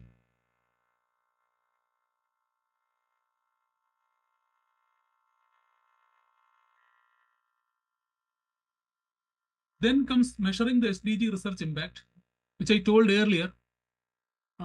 Impact is increasingly scrutinized by funders, ranking agencies like NAC, NIRF, or THE impact ranking, and the public. So you have to understand that SDG research creates impact along all the 4 dimensions. That is publication, technology transfer, community impact, and policy influence. And that each dimension can be measured and recorded. The community impact dimension is the most underreported actually. So researchers who deploy solutions in that field often create significant community benefits like households electrified, diseases prevented, water quality improved, but they fail to document and report these outcomes. So you always have to encourage yourself for systematic impact documentation from the beginning of your fieldwork. So the Times Higher Education ranking, that is impact ranking, they directly assess these 4 dimensions for universities, institutions, and the SDG aligned research feeds directly into institutional ranking. So you have to be very much careful about the measuring the SDG research impact when you write the proposal or work on the proposal. So with this, the next section 4 is another important one, which is interdisciplinary research and case studies. So case studies always make the abstract or the proposal concrete. I'm going to explain 3 Indian case studies: IIT Madras Microgrid, IIT Mumbai Water Security, and IISc Bengaluru Urban Systems. They were chosen because they are well documented. Once you can Google it and get it, highly regarded and directly relevant to the society. So the interdisciplinary research, why interdisciplinary research wins? So interdisciplinary papers receive more citation on an average. So major SDG funders, whether it is World Bank, UNDP, United Nations Development Program, European Union Horizon, explicitly require or strongly prefer interdisciplinary teams. And at the same time, another thing I want to tell is maybe, I'm repeating, maybe you people will think that you will not get IEA or IAEA, that is International Energy Agency or International Atomic Energy Agency, or UNDP or UNEP funding. It's wrong. You can apply for those funding and you can get those funding. It's just I'm saying. So, but you have to go for interdisciplinary teams to get funding. The funding opportunity will be more when you go in that way. So national funding agencies like DST, they increasingly require demonstrated team diversity.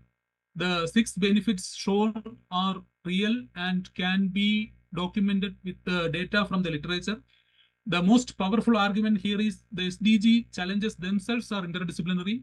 That is water scarcity, SDG 6 involves chemistry, that is water treatment, civil engineering, that is the infrastructure development, sorry, computer science, that is smart distribution, and social science, which is behavioral change. So there is no single discipline owns the solution. So always the practical question is, who works on a problem that could benefit from someone else's expertise. So that you have to find out, and based on that, you have to enrich your proposal.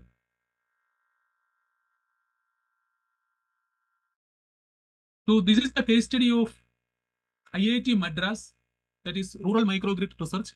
Basically, it is SDG 7. So their case study demonstrates the complete SDG research cycle in action.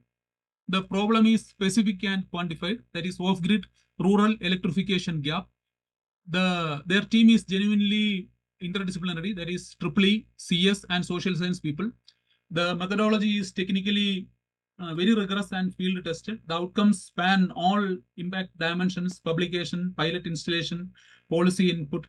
The results are replicable, and you can use this as a template, that is to map your research against all the 6 dimensions. That is, where are the gaps? The interdisciplinary team composition is particularly noteworthy. That is, social scientists were included from the beginning, not brought in an afterthought to validate the community acceptance. So when you design the proposal, you have to think about this, to include the social scientist for more replicability and more research outcome.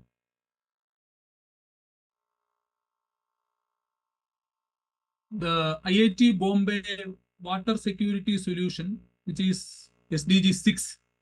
So this illustrates the importance of the full innovation chain, from basic membrane science research through applied desalination engineering to community scale deployment and to water, clean water outcome. So it's a total package. So each step build on the previous one and contribute to the coherent SDG 6 narrative. The key design feature here is the research was designed from the beginning with the end user, that is the water scarce rural communities in mind. So they designed it keeping the water scarce rural communities in their mind. The low energy desalination innovation, that is 40% lower energy than the conventional, that was specifically targeted at solar powered deployment. That is a system thinking insight that only emerges when researchers consider the full deployment context. So you can think about how many of your research projects were designed with the end user explicitly in mind from day one. So for that, this example is worthwhile. Then comes the IISc Bengaluru Sustainable Urban Systems, which is SDG 11. So their work on urban heat island and smart mobility is directly applicable to rapidly urbanizing Indian cities. The advisory role to city government is particularly important. That is, it demonstrates the policy influence dimension of SDG impact. So IISc researchers bringing technical evidence directly to city planners, which is a model that any engineering faculty member can aspire to actually. The practical lesson here is publishing in journals is necessary. We all know that. But it is not sufficient for SDG impact. So you must actually engage with the decision makers who can implement your findings. So here in GCC region, we are doing it in that way. So you have to build relationship with the local government, industry, and civil society organizations. So actually that engagement can be documented for your NAC criterion, I think 3.4, that is extension activities, and criterion 3.5, which is collaborations. So when you include SDG in your research, it is not just useful for publication or project. Your accreditation, NAC accreditation, NBA, everything will be counted here. Then comes the next level, that is how we can develop an SDG aligned research proposal.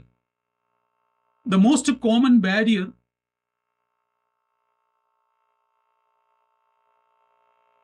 that is that faculties stay within their own department. That is, you have to build the interdisciplinary SDG project team. Mainly the people have the habit of stay within their own department, their own area of expertise, partly from institutional incentives or from the reward that the departmental rather than cross-department collaboration, etc.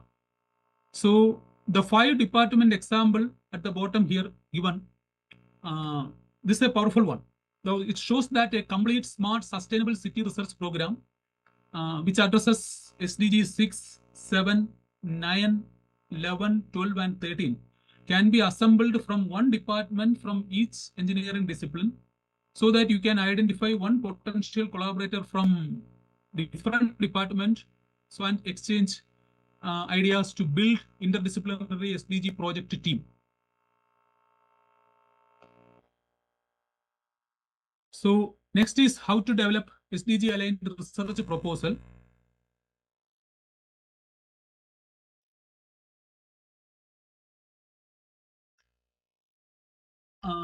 When you develop a research proposal aligning with SDG, or you have to, when you emphasize the SDG alignment, it is not just a cosmetic addition to the proposal. It actually fundamentally changes how every section is written from the problem statement to the impact assessment. So the participants here, when you leave today with the proposal framework, you should be able to apply it immediately to your next funding application. So writing proposal is difficult. It is time consuming.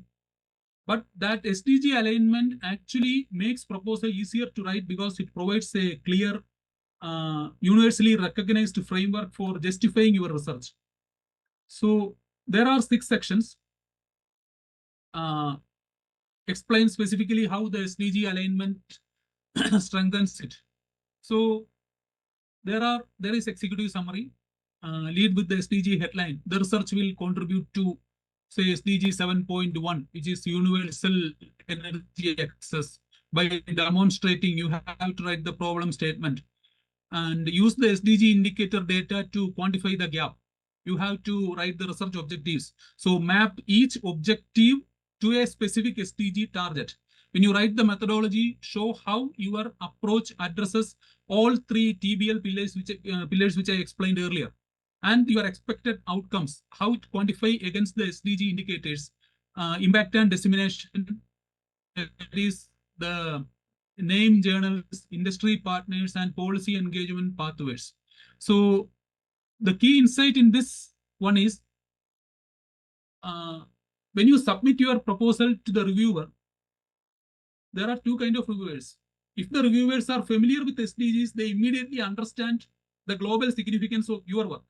So if the reviewers who are not familiar are impressed by the systematic framing of your work, in both ways, you will win. So always try to connect your research proposal through SDG when you write it.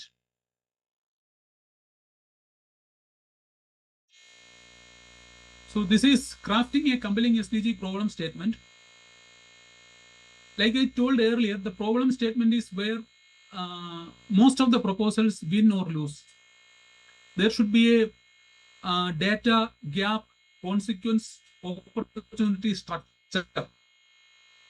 That is this data gap consequence opportunity structure, which creates an irresistible logical chain that experienced reviewers find compelling.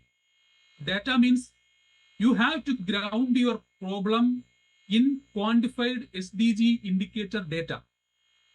You have to ground your problem means, for example, you can cite World Health Organization, WHO, or International Energy Agency, IEA, or IPCC, or some national statistics. In India, it is NSS, or National Statistical Survey Organization, or some data you have to show. That is, you have to ground your problem in a quantified SDG indicator data.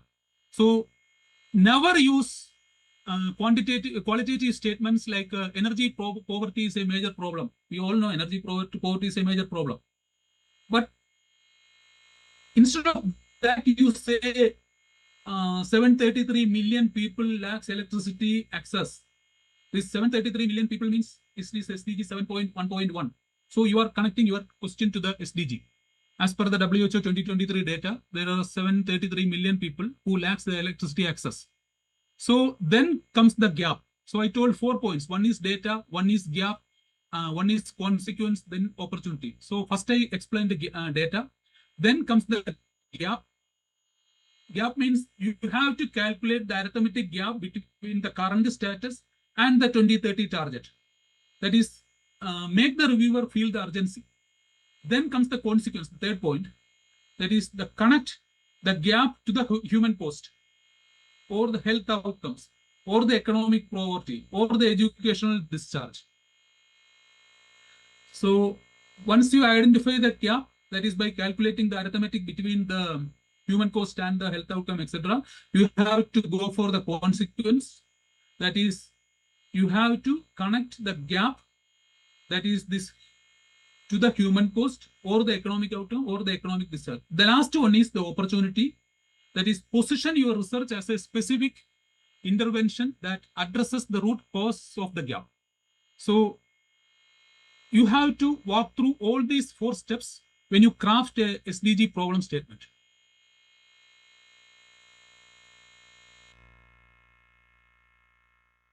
So then comes writing the objectives. How you write your objectives by mapping with the SDGs. Research objectives are actually a contract between you and your funder. So SDG mapping or SDG mapped objectives make that contract explicit, measurable, and verifiable. So each objective on this slide, which I am showing here, names the SDG target it contributes to, uses precise, measurable language. That is, you can see there is more than 80%, 30% reduction, 12-month pilot, etc., and contribute to a coherent project narrative. So the 4th objective is particularly powerful. That is, it explicitly connects the primary SDG, that is SDG 7, to the co-benefit SDG, that is 1, 3, and 4. So this multi-SDG framing significantly increases the perceived impact of the research and is increasingly required by major funders. So when you map your objectives, always think about connecting the SDGs to different objectives with the precise, measurable language.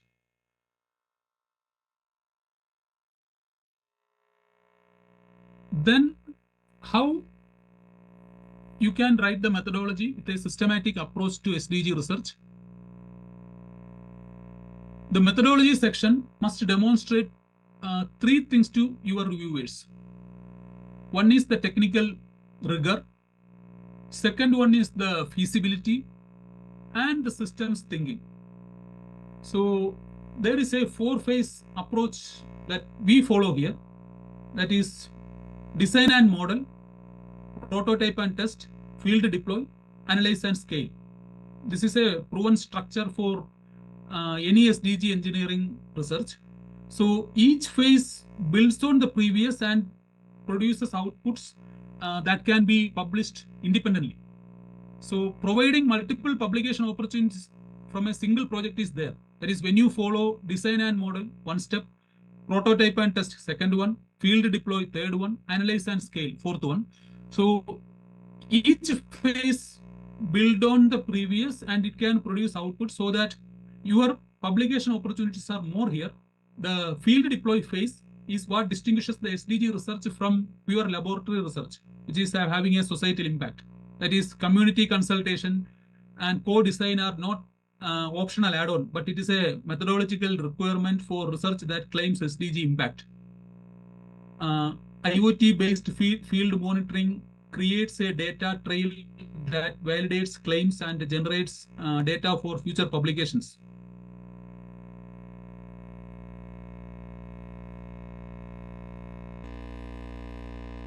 Next is the budget justification, making the case for every rupee. Budget justification is another area where most of the proposals often fail. It is either because the budget is too large and poorly justified or too small and unrealistic. So the golden rule, you can see at the bottom here, every budget line must link to a research objective which link to an SDG target. So you have to walk through a budget table here. A healthy proportion that shows the research will build human capacity. That is, the human capacity itself is an SDG target, SDG 4 contribution. The socio-economic assessment component, say 6%, for example, socio-economic study, 6%. It is small, but signals to reviewers that the project team understand the need for community and social dimensions. There is a practical tip that we are following here. Always include a contingency line that is typically 5 to 10%. And justify it explicitly so that reviewers know field research has uncertainties. Always there is uncertainty in field research. So pretending otherwise undermines your credibility. So this is one example of budget justification. You can go for equipment and that is capital budget around equipment and hardware 35%, which will link your SDG 7.1, 7.3, etc. Then the human capital, then field deployment, testing and instrumentation, etc.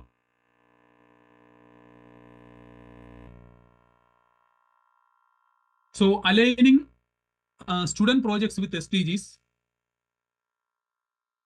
This is highly relevant one for faculty who guide student research.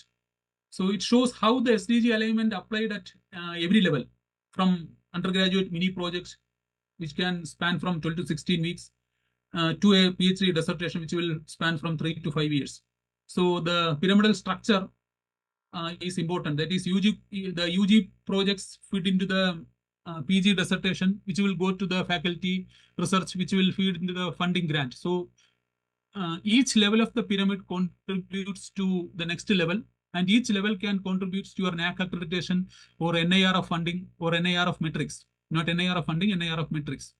For NAC, student project on SDG themes count towards criterion 3.2, I believe, that is innovation ecosystem. Criterion 3.3, that is publication, if they reach conference or journal stage. There are criterion 3.4, that is extension activities if they involve community engagement. So participants can commit to guiding at least one SDG aligned student projects on the next academic year so that it will contribute to your NAC accreditation. Next is funding, publication, and future outlook.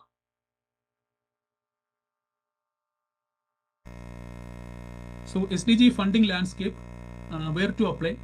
Some international agencies, national agencies, industry CSR, and KTU institutional agencies are explained here.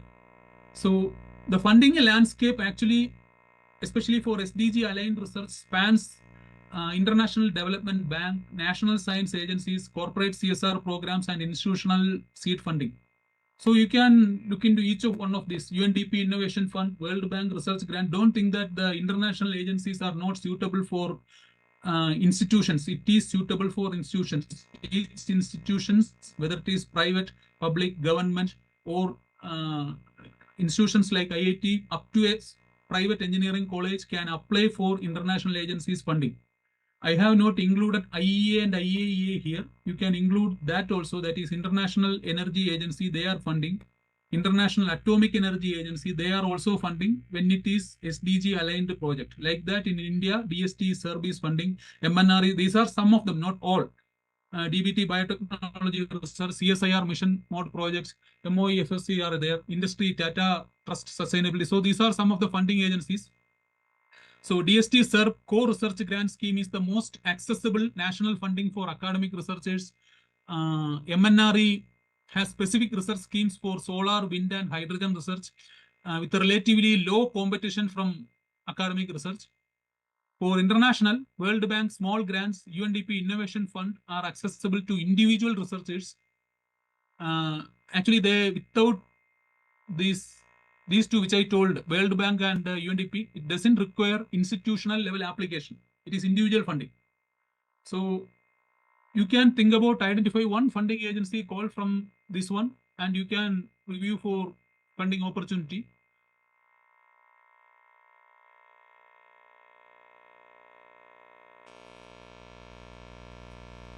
So then SDG publication strategy, maximizing the research visibility. So when you think about publication, think strategically about where you are going to publish. So SDG indexed journals have high visibility with funders and policymakers. The boxes which I shown here, high impact journal, engineering journals, keyword strategy, open access visibility. So the keyword strategy box is particularly important. That is adding SDG specific keywords, which I explained earlier also, to the title, to the abstract and keyword list takes maybe 10 minutes and can significantly increase your discoverability of your work. Nature sustainability, that is impact factor is 30, and RCR, renewable and sustainable energy reviews, impact factor 16, can be the premium targets. A journal of cleaner production, impact factor 11, and sustainability, that is MDPA journal, they are open access ones, are more accessible first tier targets for early career researchers and engineers. So you can use Google Scholar Alert for your SDG topic to monitor new publication and identify the journal where the best work in your area is appearing, so that you can go for that one. Then comes the SDG and institutional ranking, which is important for everyone. This is actually a motivating one for institutional leaders and head of the departments. So it shows the direct measurable connection between SDG research activity and NAC criterion 3 score and NIRF research rankings. For NAC, SDG aligned project directly contribute to 3.1. Most of the things which I am telling here are known to you. I'm just explaining this only because you are all going already working with NAC accreditation, NB accreditation, and all. So NAC SDG aligned project directly contribute to 3.1, 3.2, 3, 4, 5, etc. For NIRF, research publication in high impact SDG journals boost the research and professional practice score. So patents from SDG technology solutions contribute to the graduation outcome score. So the impact rankings specifically measure SDG contribution as a separate ranking dimension. So institutions with strong SDG research profiles gain significant visibility in this globally recognized ranking. So when you are looking for NIRF ranking, always you have to think about SDG as a shortcut. It is easy to get higher positions in NIRF ranking with SDG in your hand.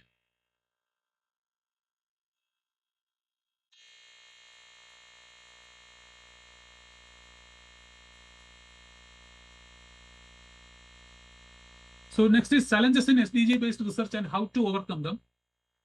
So you have to acknowledge the real barriers that people face. So representing challenges honestly build credibility and trust. The 4 challenges here, which I explained, which I showed here: awareness gap, interdisciplinary barriers, methodological differences, and difficulty integrating expertise are consistently reported by engineering faculty across the globe, whether it is India or around the world.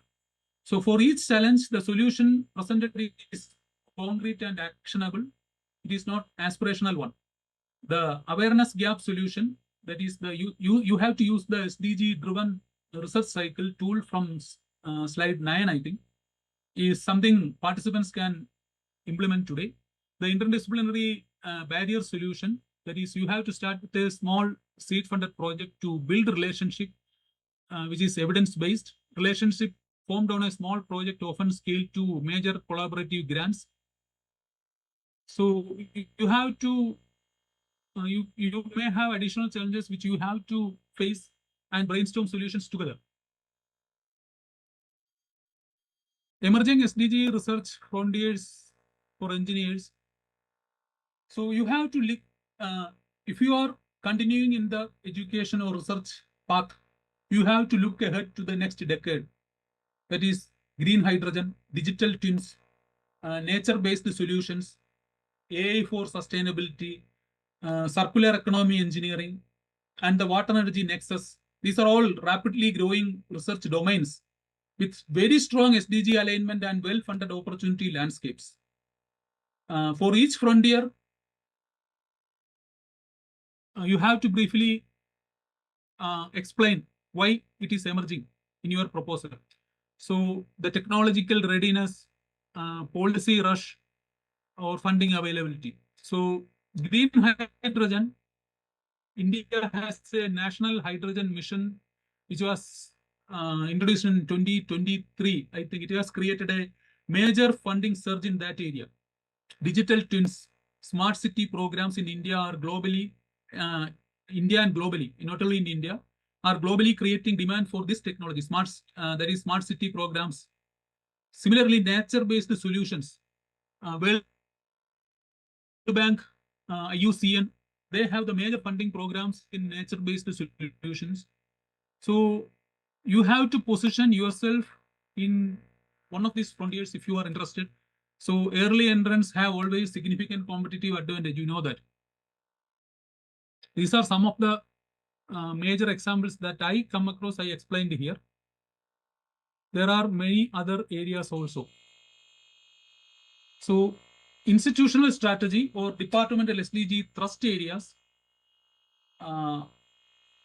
you have to provide a concrete institutional implementation framework, especially the head of the departments or institutional heads, institutional leaders. You can look for this one. So what I shown here is the KTU model here. That is, you have to identify, you have to map, then review and report. This is what KTU is following. It is applicable to any engineering institution. The four-step cycle creates a self-reinforcing system. That is, you have to identify your SDG strength, then you have to map them systematically, and of course, you have to review the progress annually, and then the reporting where it is NAC or NIRF or anything. So this creates the institutional visibility and accountability that motivates the individual faculty. The key message which I want to tell is creating departmental SDG thrust areas is not just some bureaucratic overhead. So it is something strategically positioning that attracts students, faculty, funding, and industry partners who are increasingly SDG aware.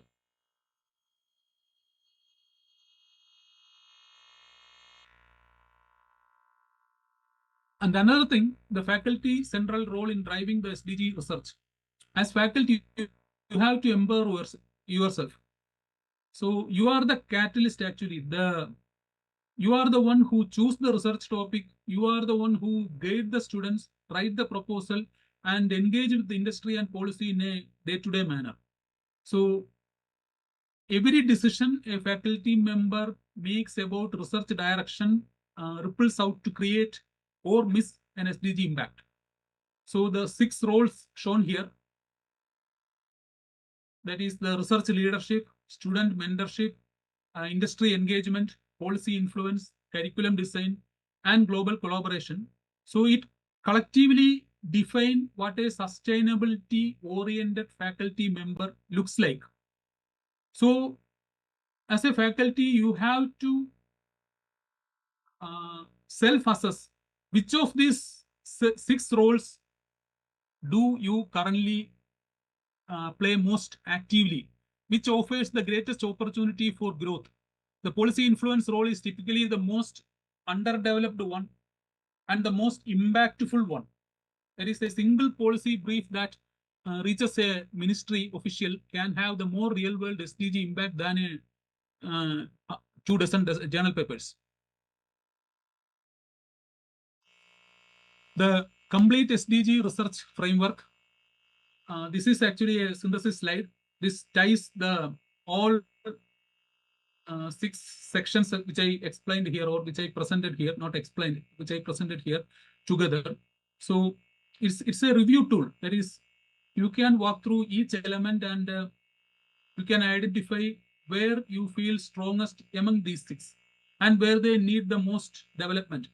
The circular, the reinforcing nature of the framework is important. So you do not move through linearly. So experienced SDG researchers move in a fluid way between all the 6 elements, continuously updating their understanding as they learn from each stage. So as participants, I am encouraging you to look at this, that is from understanding up to the impact level.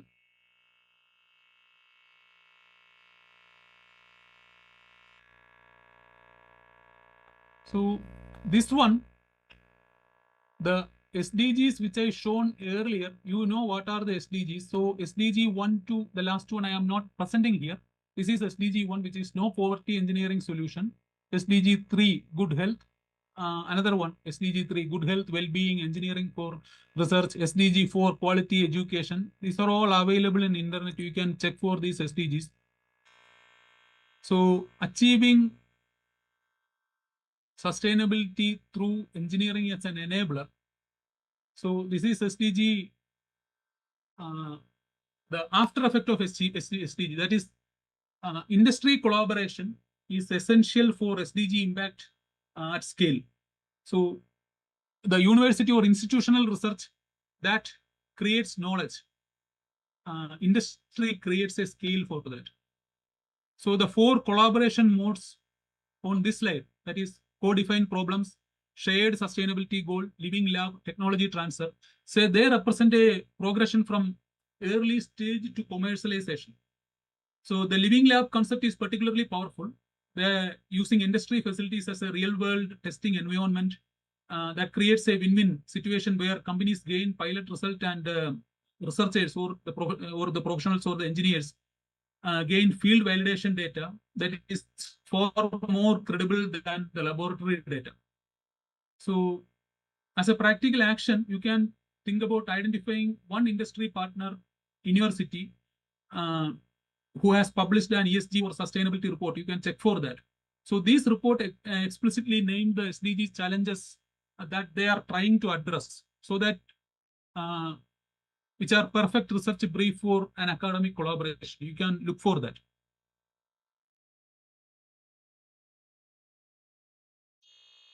This is a 30-day SDG research action plan. It's a potentially the most impactful one. That is a concrete time-bound action plan that converts insights into behavioral change. That is from week 1, how you can map your research to SDGs up to draft a research proposal in the 30 week.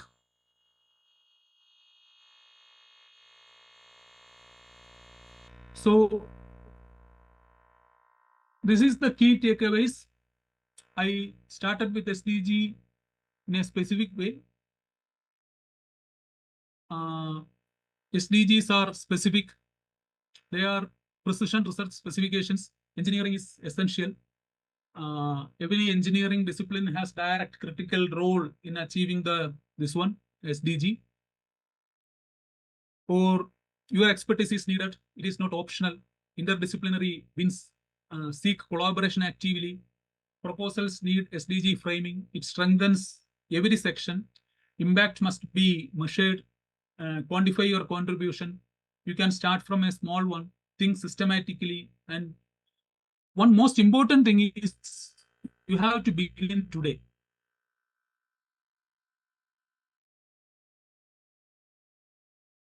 So with that, I think the time is there. Yes, it is 10 o'clock here, 12:30 there. So I am stopping at this session now. Thank you very much for your attention. Thank you so much, sir. It's our pleasure that we had you as for this keynote address. Actually, we had circulated papers among the audience and collected questions. So can we have a small 10 minutes Q&A? Like, shall I read out the questions to you? If you're ready for that? Yes. Okay, sir. The first question is, how do we evaluate whether a sustainable technology is economically feasible?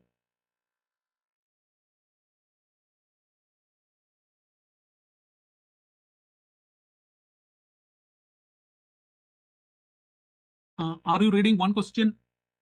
Yes, sir. I just read the first question. We have around 9 questions here.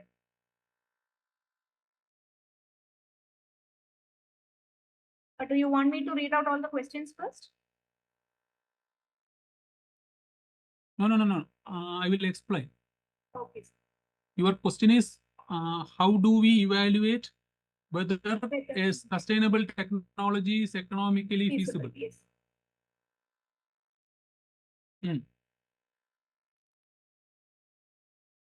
That is evaluating whether a sustainable technology is economically feasible, that means you have to determine whether the technology provides sufficient economic benefit to justify its cost over its entire lifetime. So unlike conventional technology, sustainable technology often have higher, not always, often have higher initial investment cost, but lower operating cost and additional environment social cost.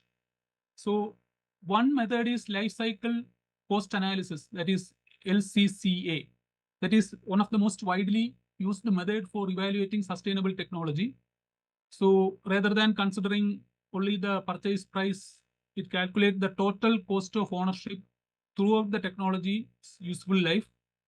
Another one is net present value. You all know what is net present value.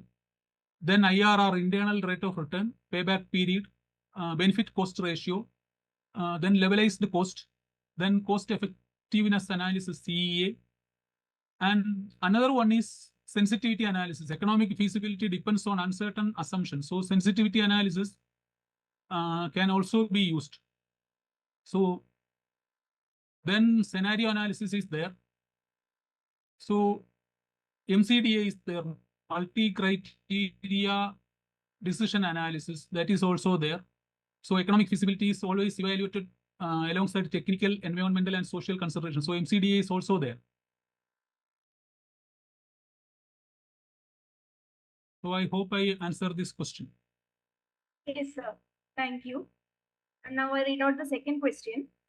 How can public transportation support SDG 11? How can public transportation support SDG 11? SDG level. Yes, sir. That's the question. Yeah.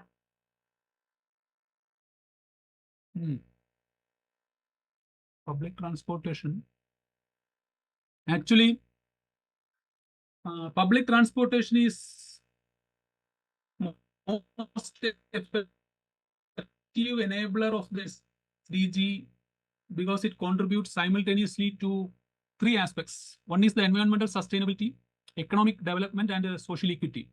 So public transport is more linked to SDG 11, that is sustainable cities and communities.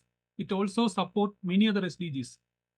First is SDG 11, that is sustainable cities and communities, that is direct contribution. Public transport is a key target under SDG 11, that is particularly target 11.2, that is which provides provide access to safe, affordable access and sustainable transport system. But it is connecting to SDG 13, climate action, that is transportation is a major source of greenhouse gas emission. So public transportation help to mitigate the climate by reducing the private vehicle usage, fuel consumption lowering, etc. Then comes the SDG 3 connection there, that is good health and well-being. That is public transport improves the public health by reducing the air pollution, lowering the traffic accident, encouraging walking, cycling, etc. So health benefits are there. Then it comes to SDG 7, our area, I mean, my area of work, affordable and clean energy. Modern public transport system promote efficient energy use by less energy, consuming less energy. Then it is connected with the SDG 8, that is decent work and economic growth. That is efficient transport support economic growth by improving access to job, reducing commuting time, increasing the labor productivity. It is also connected to SDG 9, that is industry, innovation and infrastructure, that is public transport system, investment in sustainable infrastructure, that is metro system, BRT, bus rapid transit system, smart ticketing system, intelligent transport system, ITS, electric vehicle charging infrastructure development. And then comes another one, which is indirectly connected, but it is important, SDG 10, reduced inequalities. So social inequality will be, that is accessible public transport always reduces the social inequality. That is connecting underserved communities to employment, education, and healthcare. And SDG 1 also you can connect no poverty, because transport affordability directly affects the household finance, the Priyadarshini system of Kerala nowadays. Lowering the transportation expenses, increasing the access to employment opportunities, connecting people to essential public service. So SDG 1 can also be connected here. SDG 4, quality education, because if there is a reliable public transport, it will always improve access to educational institution. So SDG 4 is connected. SDG 5, gender equality, that is well-designed public transport. It can improve the safety and accessibility for women. Then comes SDG 12, that is responsible consumption and production.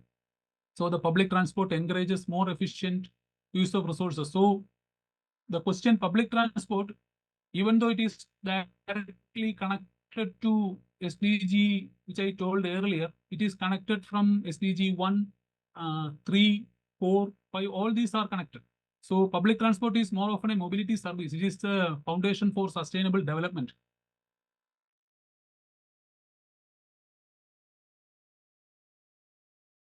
Thank you, sir. The next question. Where can one find reliable SDG related data?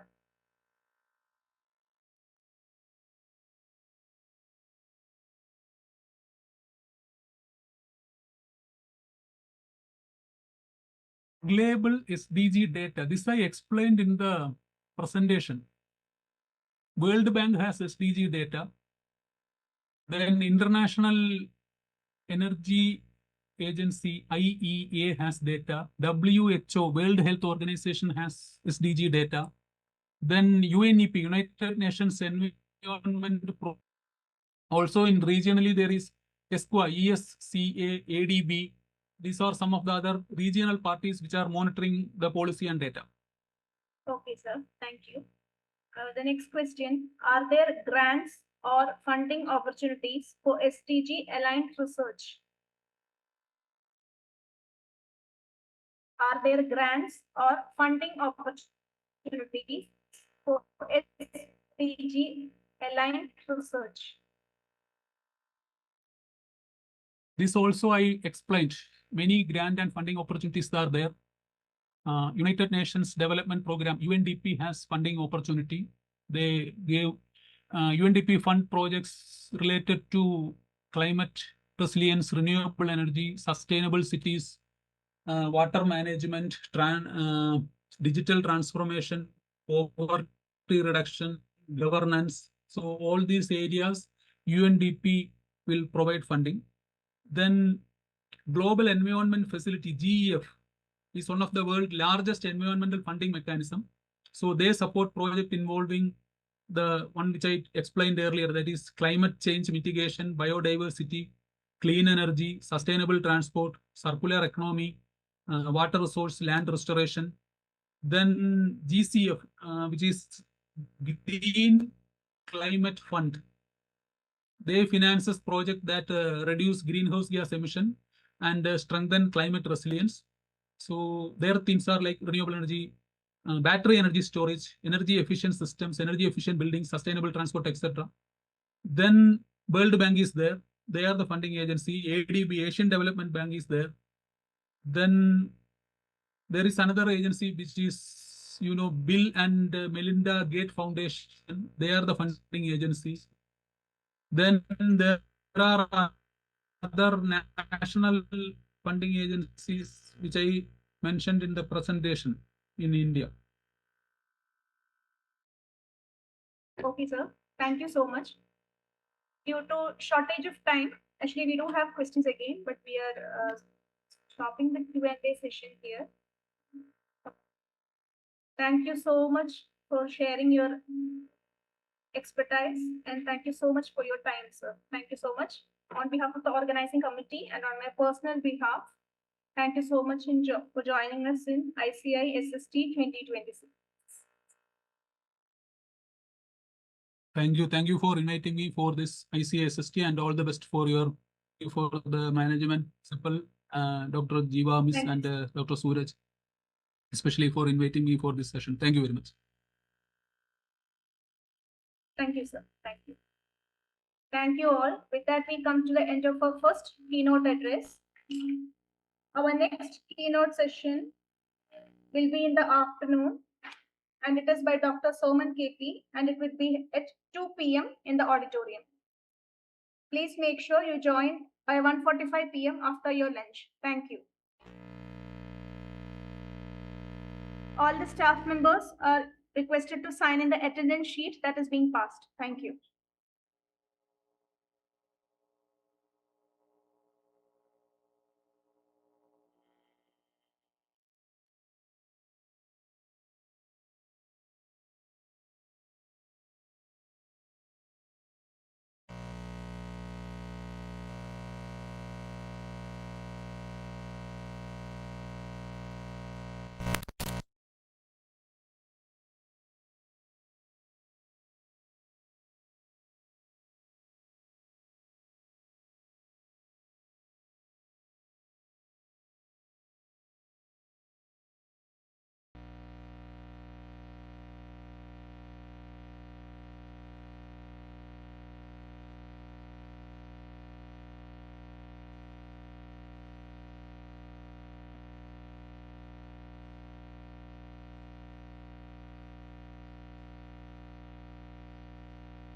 To one and all.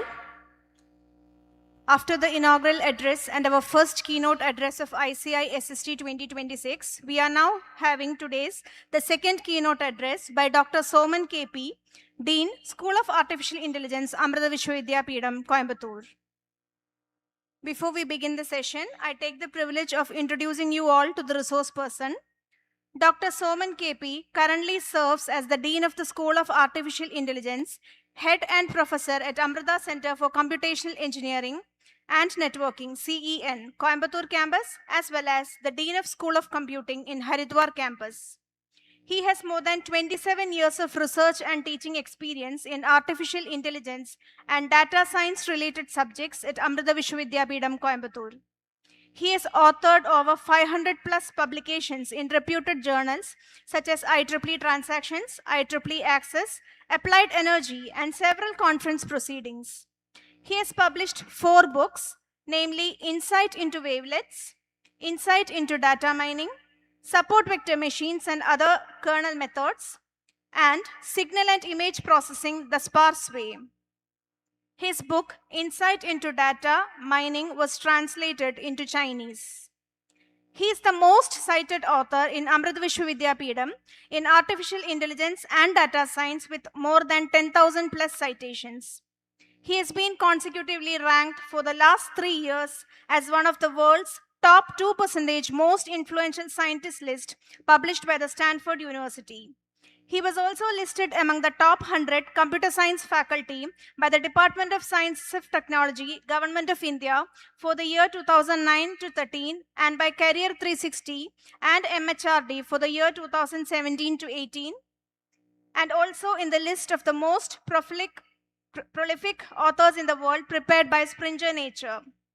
Under his guidance, CEN runs an MTech course in Computational Engineering and Networking and an MTech course in Computer Science and Engineering. A new BTech program in Artificial Intelligence and Data Science is being introduced by CEN from the academic year 23-24. To talk about his education, he completed his BSc Engineering in Electrical Engineering in REC, the present NIT Calicut. His postmaster diploma in Statistical Quality Control and Operations Research, Indian Statistical Institute, Calcutta. MTech in Reliability Engineering from IIT Kharagpur and PhD also in IIT Kharagpur. He has guided over 20 plus PhD students and is currently guiding 8 plus research scholars. Currently, he is working on AI applied to DNA sequence analysis, reinforcement learning for robotics control, computer vision, and cyber physical systems. Sir, thank you for your accepting our invitation coming for the talk. It's really an honor, sir. Please carry on. Thank you.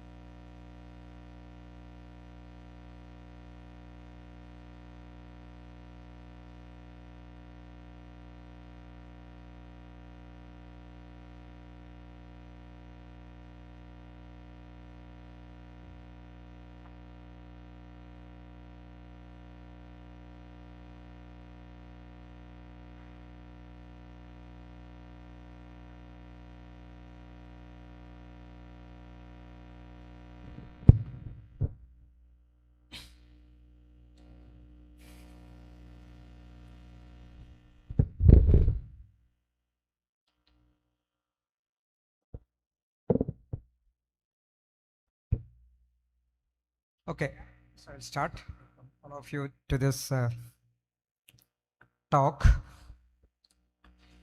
And our team, with me I have Sunil and Sai. Together now we have written a book. Our mission is same thing, bringing down the most advanced maths for AI to +2 students. This we published last year. Now, you can say this volume 2 is coming very soon, and that too will cover most of current AI with the +2 maths. We are not taking any maths beyond +2. So I am giving a summary here.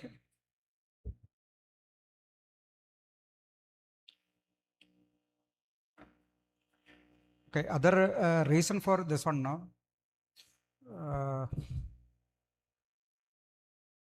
We should not depend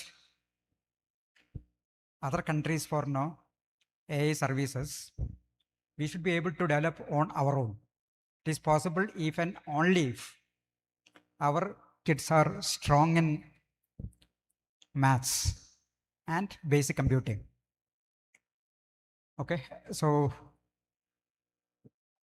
with this simplification, I hope if we train all our teachers, +1, +2, and first year engineering, okay, most of the basic thing can be taught to all of them, irrespective of the domain, including engineering, sciences, whatever be the domain, even medical.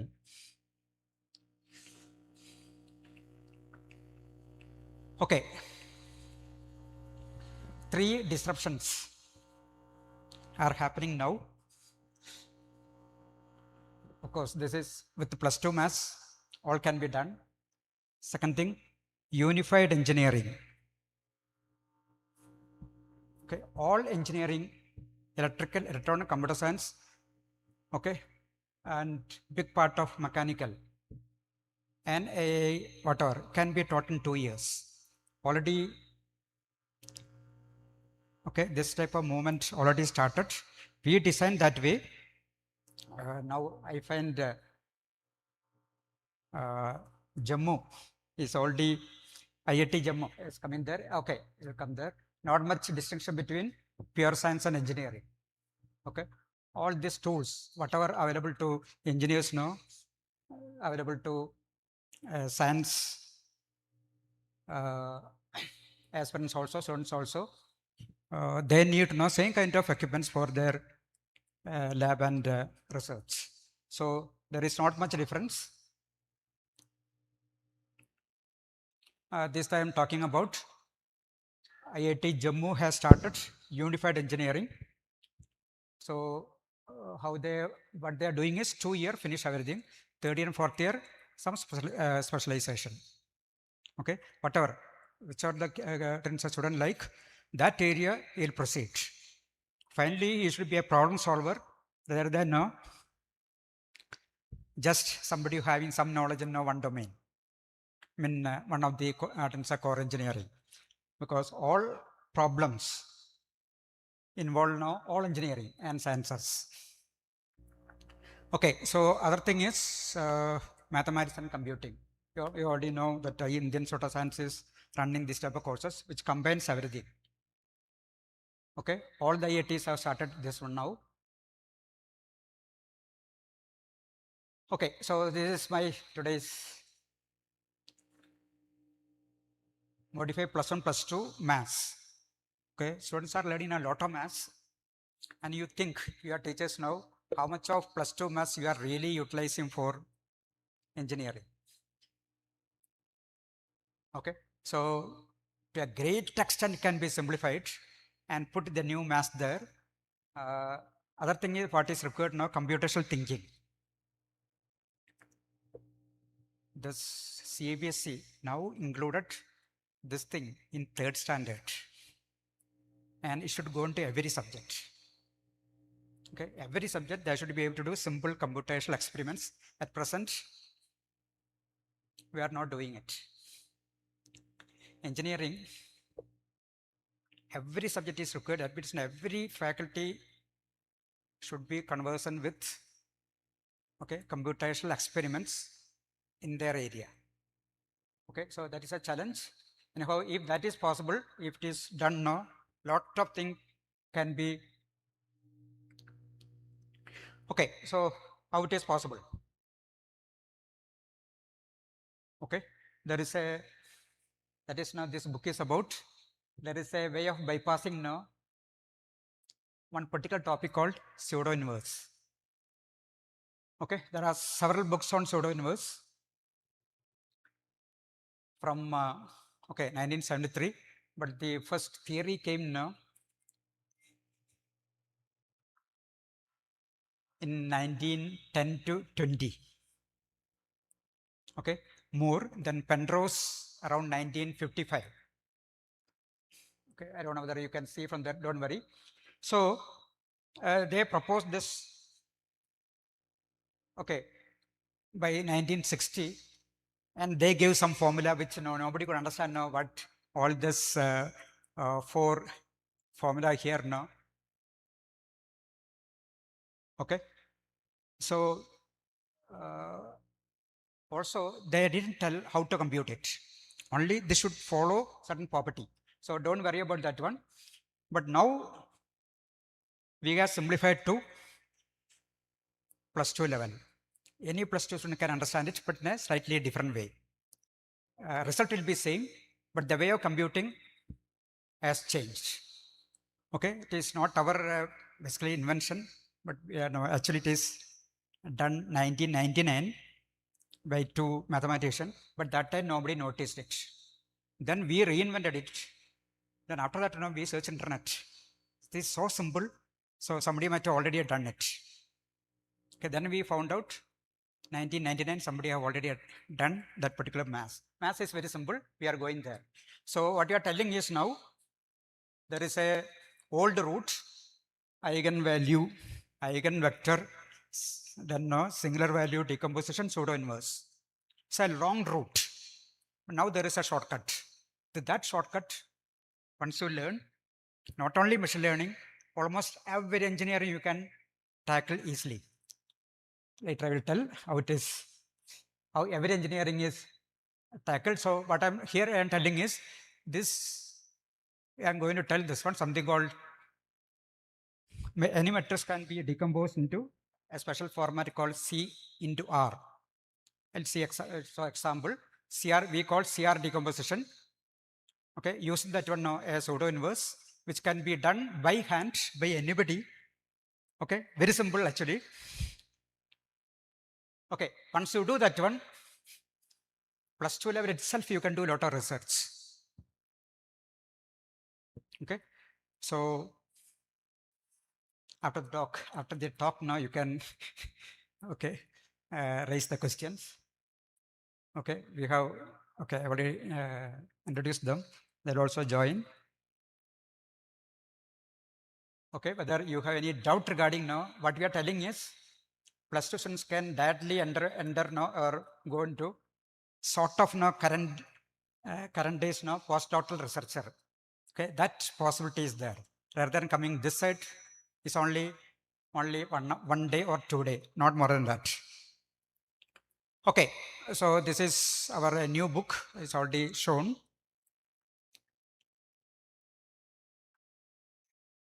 Okay, so I hope we are able to see from back any matrix of size m by n with a rank R. So only thing is now when you give to +2 students some basic linear algebra we have to teach, slightly modify concept of vector, dot product, all those things. Whatever they are learning, slight modification is required to put into there. Probably we are not teaching them concept of rank at present. So that we have to introduce. If rank is R, this can be decomposed like this. A equal to C m by R, R by n. So finally it is m by n. Okay, for example, okay, I will come there. So once you have this one, it's quite easy. to do this decomposition by hand. Whatever we are doing in a standard Gaussian row elimination process, that only what is required. You don't do eigenvalue, don't do eigenvalue computation, nothing. Then for this matrix, there is something called right inverse. For this matrix, something called left inverse. I written here as simply pseudo inverse itself. So this dagger sign stand for pseudo inverse. Okay. What we are teaching them currently is only square matrices with the full rank is having inverse. But any matrix you can have pseudo inverse irrespective of the rank. Okay, so I'll show some example. Anyhow, this, see this one, actually formula is this. I call this as now left inverse. C transpose inverse C transpose. This I call as now R has right inverse. I'll tell the example. This is the formula. So once you use this formula, this pseudo inverse, which can be done by hand, extremely simple. Okay, so I have an example here. So this is a 3 by 3 matrix, but rank 2 only. This I can easily write this as, okay, these two matrices, actually not this two column. Third column you can see 1 plus 1 equal to 1 plus 2 equal to 3, 1 plus 1 equal to 2. Okay, so sum of these two column elements only. Because of that one I can write like this. And any matrix you can decompose like this. So this is called C into R decomposition. Importance is these two columns are independent. So a new concept for +2 students. This column is not multiple of this one. 1, 1, 1 into some scalar, you won't get 1 to 1. Similarly, these two rows are independent. By multiplying by a scalar, you won't get the second one. So that independent concept, again, this is a new concept we should now give to +2 students, not that tough. Now we'll take an extremely simple example for a computation part. Okay, this is the formula. How it is derived also, soon I will show how this formula is coming. Left inverse. For example, here now C transpose inverse, C transpose C you write here. If you write C here, must be INT matrix. So this is left portion. Here R into R transpose into this inverse must be equal to INT matrix. So right of R. So we call this as right inverse. I'll again come with the example. So here, okay, A, I can write like 1, 1, 1, 1, 1. When you multiply, we will get this one. This has left inverse and this has, I say, right inverse. So left inverse of, if you apply this formula now, you get this one. And for this, if you right inverse, note this one now, this is 3 by 1, this is 1 by 3. This is 1 by 2, 2 by 1. Okay, so this matrix pseudo inverse is this one. Okay, only thing is how to give interpretation for this. By hand, now any matrix we can do. I take a extremely simple example. Okay, so once you have this pseudo inverse ready, you are ready for now all the machine learning. By hand, you can write the formula. Now back propagation. You need not do big back propagation formula for neural network.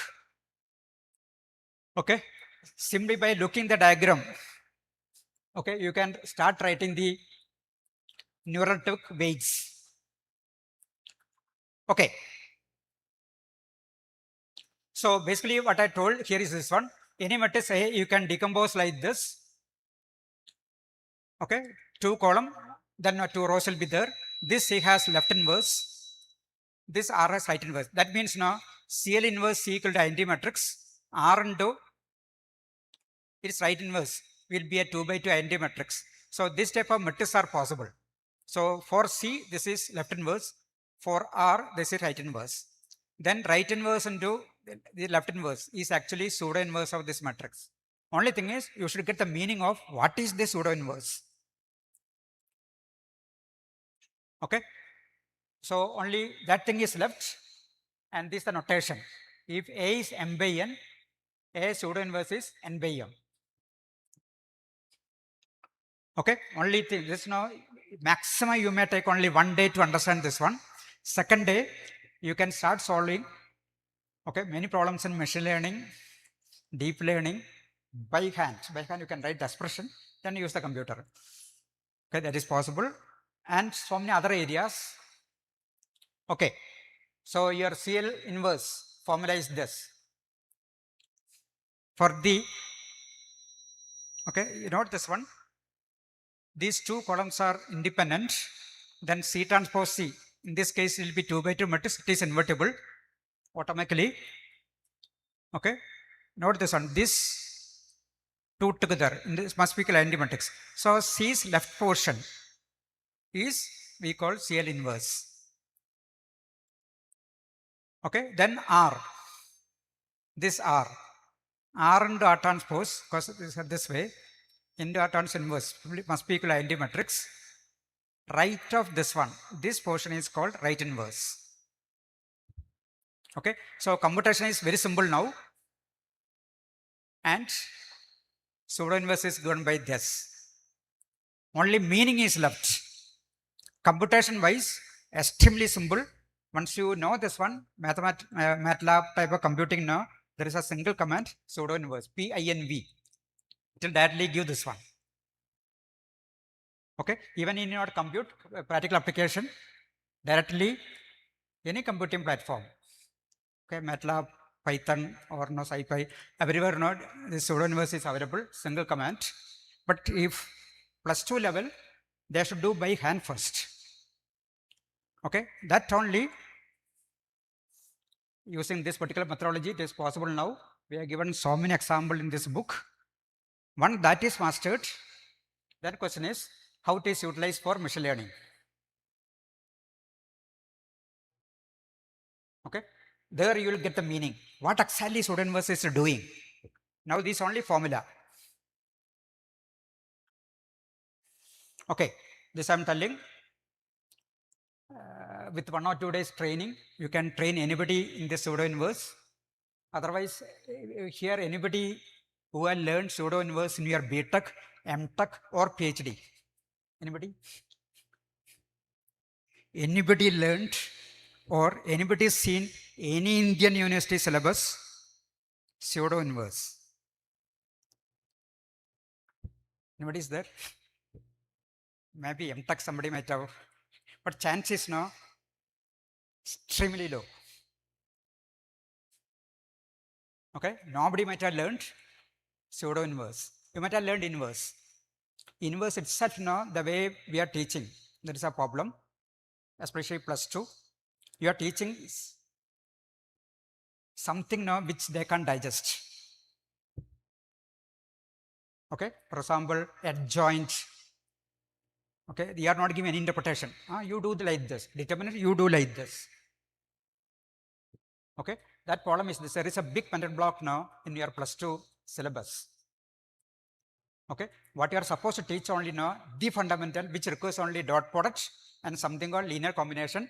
So that one now everything can be learned. Just two concepts for linear algebra. Okay, that is enough for really solving any axis will be pseudo inverse, matrix inversion, extra. But we are teaching in a wrong way, because that time people haven't really understood the matrix mechanism. Now, after MIT Professor Strang popularized this, we should learn matrix in a totally different way. Then only people understood. Otherwise, everybody, matrix is a black box. Okay, now it is this one. So, what is the thing you need to teach? Okay, so linear algebra operation is actually over here. One is vector addition. Okay, +2 students can easily understand. Only a difference now, they are learning vector algebra. Problem is notation. Okay, A plus Bj plus Ck. So they think that vector algebra is applicable to only 3 dimension maximum. Okay, linear algebra now take it to infinite dimension. So this you can change 1, 2, 3. This 3-dimensional vector corresponding element that. This is linear combination. Okay, 1 into this one, 2 into this one. So we call this as linear combination. and this is dot product. So basically vector addition now, a special case of linear combination. You have two vectors here linearly combined.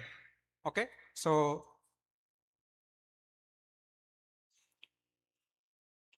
okay, literal I need to stick. Okay, so linearly combined. So can I get one more, some two stick or something? No, this one. Okay. Pen is there. Okay, what is linear combination? So geometrically, we should be able to. I think there is a diagram in the other. Okay, okay. Other one is not dot product, which they are learning.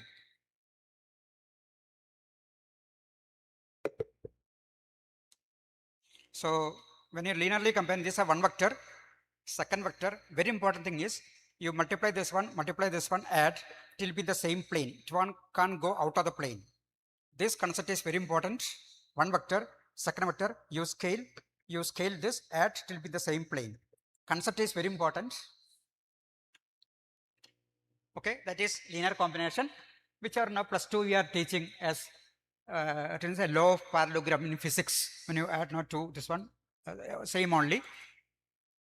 Okay, this dot product, corresponding multiply and add. Only this should be utilized for teaching linear algebra, no other thing. No other formula is required for teaching every aspect of linear algebra. So this can be easily taught.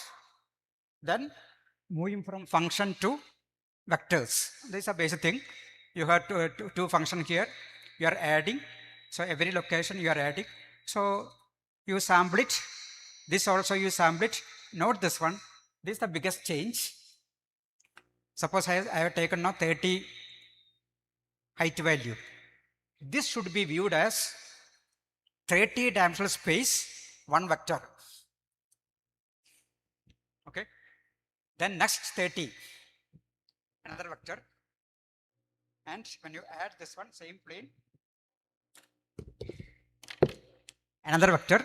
So this only you are actually doing, function you are sampling, but this 30 number, if you are writing, it is 30 dimensional space, one vector or as a point. This 30 dimensional space, 30 number, one point. Okay, when you add another vector in the same plane. So this change in viewpoint is what matter, otherwise they know everything. +2 mass, everything is there. Okay, but when you put into this format, when you put into axis, slightly different way, this is your first vector, second vector, addition is this. Corresponding element you are adding. Okay, this one. So that's why I'm putting this way, in the same plane, third shade should come. Okay, this much only they need to know. Nothing else is there in linear algebra. This we slowly modify for now modern machine learning. Okay, very soon. So this is the basic idea. 3 plane, now this one, your vector addition is this one. Then scale and add, that's all. So this is scaling. Okay, with this one now you multiply with the 2 like this. Here also, this is actually 30 dimensional space, this is a vector. Again 30 dimensional space, same direction, a vector. So notation wise, assume 30 dimension, this 3 dimension only, you are scaling it, another vector.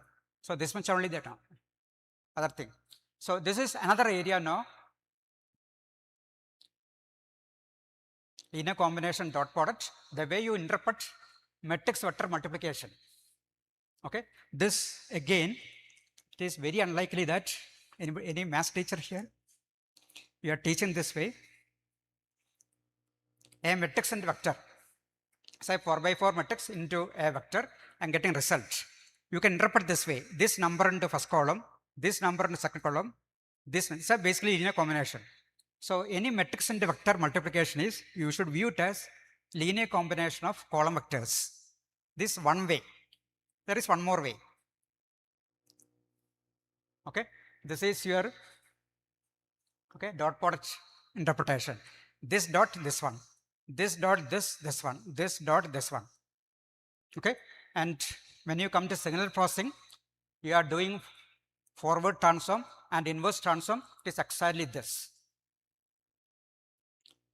Okay, and this is your, actually this is, you can interpret finally as a forward transform, provided these are orthogonal bases, dot product, dot product, dot product, you call as probably DFT coefficients, and once you get DFT coefficients, you put this here, these are the bases, previous you transpose it, then linear combination. Anyhow, depending upon the context, now you have to interpret this one. So linear combination dot product, nothing else is there, no linear algebra. Then we go for any matrix multiplication. You can view that way. Okay, this dot product interpretation, this into this equal to this, linear combination interpretation, this matrix and this matrix, we are getting this one. Now interpretation is this column is equal to A into first column, B into second column, plus C into third column. You can interpret any matrix multiplication as linear combination. And this is very important, this viewpoint is very important. Otherwise, modern LLM, modern deep learning, everything will be black box for students. Okay, now all are doing research just because Python, there is a library, forward propagation, you give this one, reverse, automatic differentiation is there, you are not writing the code. You get the result, but 99.999 researchers don't know what is happening behind. And that is the problem. Okay, you get the results, but you don't know what is behind. Okay, now new generation we should give. You can interpret now same neural network in a different way using linear algebra. Okay, then they can start manipulating. Otherwise, there will be only users. Okay, so this type of interpretation is possible. Again, matrix and matrix, I can do other way. This matrix into this equal to A into first row, B into second row, C into third row. A into first row, B into second row, C into third row equal to this one. Okay, so row wise you are interpreting. Again, linear combination. This is missing. Linear algebra requires only dot product linear combination. Matrix should not be a multiplication should not be a by heart. For undergraduate engineering, almost all engineering students, they are by hearting what is matrix multiplication. They are not interpreting it. Okay, for them there is a formula for matrix multiplication. And what does something you are given, or now we are given them a recipe, they are simply following it. Okay, but linear algebra forces us to visualize everything in terms of vectors. Any operation you do should be either linear combination or should be either dot product. Okay, some more is there, one more output, but now basic interpretation is this only. Okay, other thing they should know is this concept of now orthogonality, independence. This much if you are able to teach in +1, +2, most probably engineering now, you need not teach anything about machine learning, they will do on their own. Okay, we are coming there.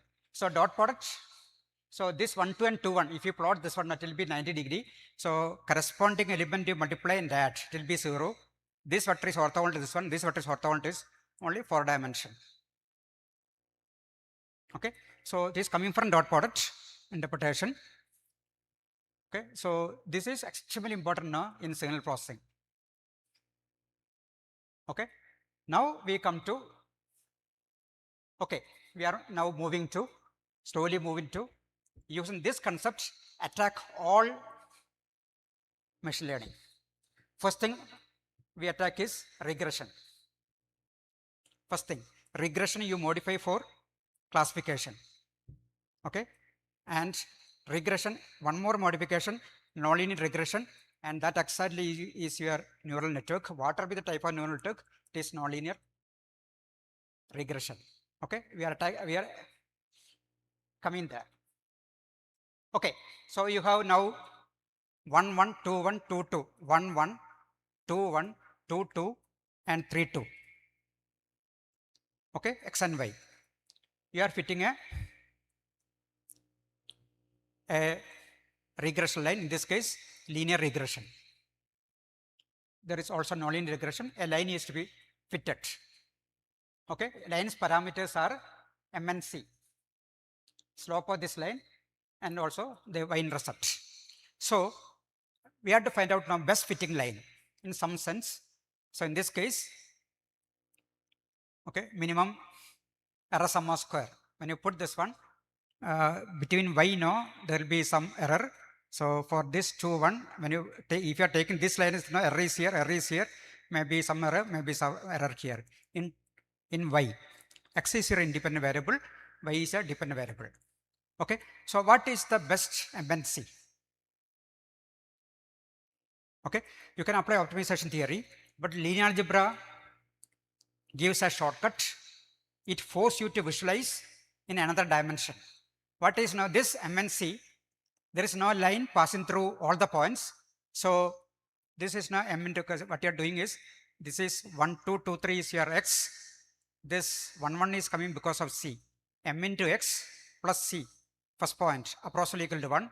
M into 2, Mx plus C, approximately equal to 1. That is this point. Okay, M into 2 plus C into 1 equal to 2. Okay, that is this point. And now, okay, so this MNC, why I am writing approximately equal to now, there is no line passing through all the points. So you can have only approximation. That means when you fit, there will be always error. Error-free MNC is not possible. Or MNC such that now there is no error is not possible. Now here only your left inverse come into picture. For this matrix, these 2 columns are independent. Okay, and this is your y. Now here you are visualizing in 2 dimensions, whereas now you visualize this way. There is a column here, there is a column in 4 dimensions, this also 4 dimensions. Now you have now 3 vectors in 4 dimensions. This is the basic change. You are changing now your viewpoint. Okay, so the viewpoint changes what matters, and that simplify entire mass. So you have 3 vectors like this.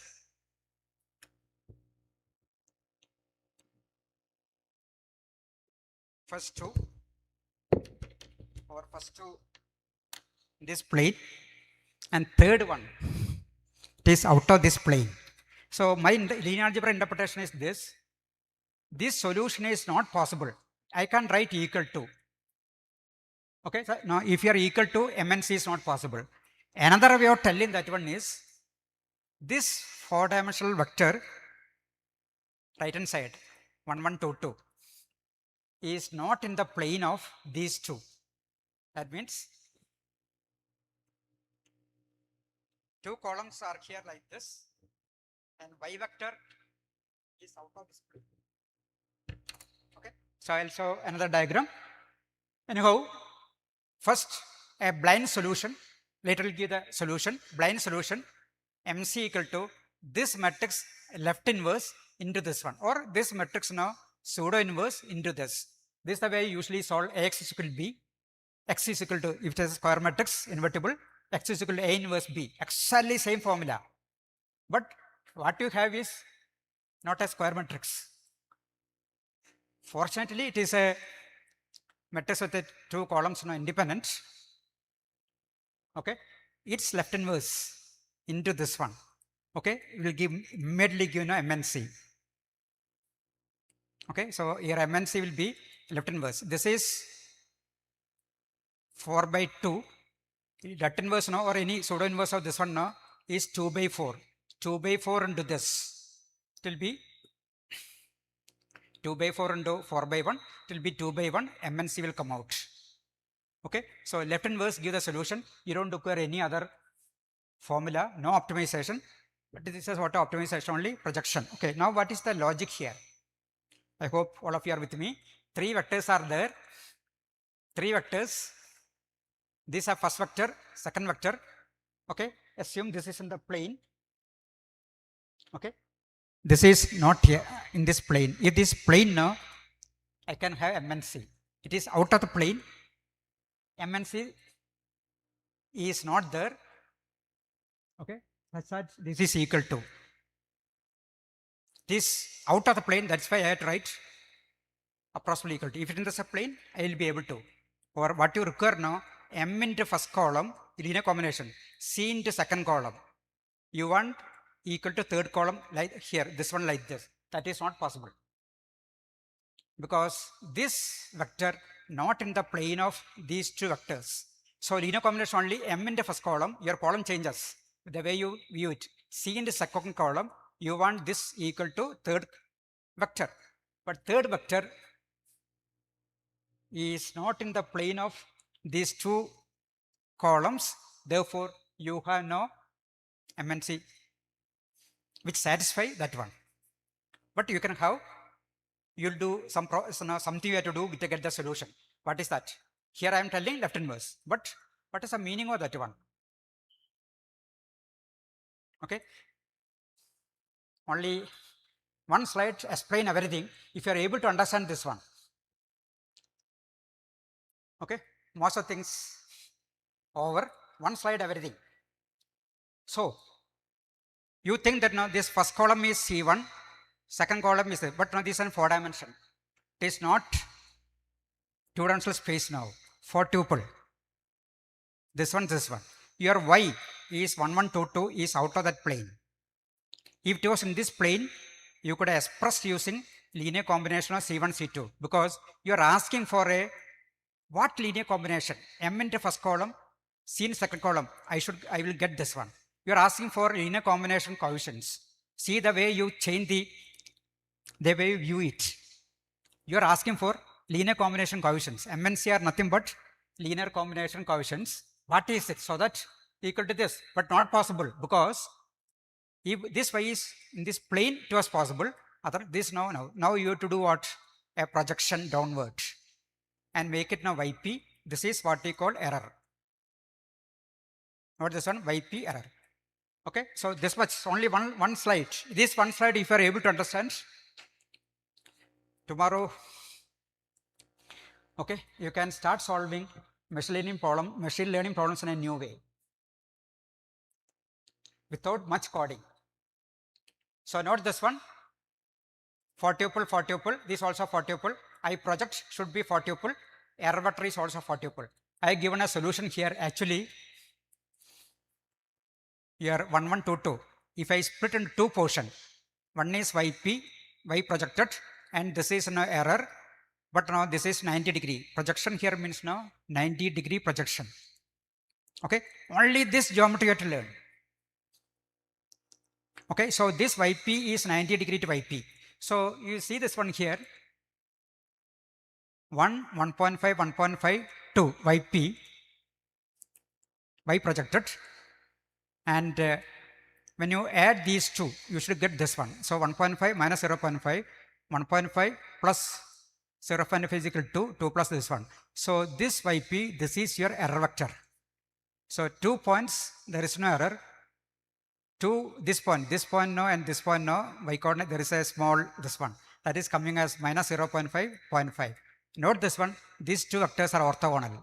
You can see this one, 1 into 0 plus 1.5 into minus 0.5, this will to cancel out. 2 into 0, this one, 0 only, cancel out. So this yp is orthogonal to ye.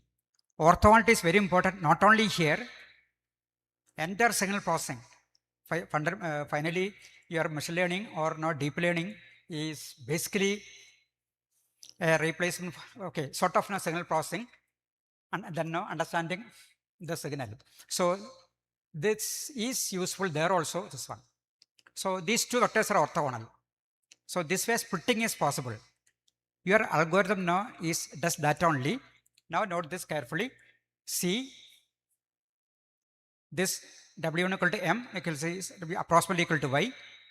Now this y, I split in two portions, yp, ye, yp, ye equal to y, but I am putting a condition, yp should be orthogonal to ye, yp should be orthogonal to ye, 90 degree.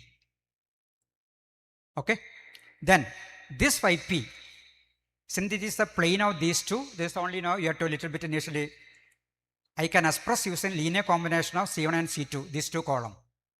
That is M into C1, okay, some C into C2, this C, whatever that one, or W1. W1 into C1, W2 into this one will be equal to this Yp.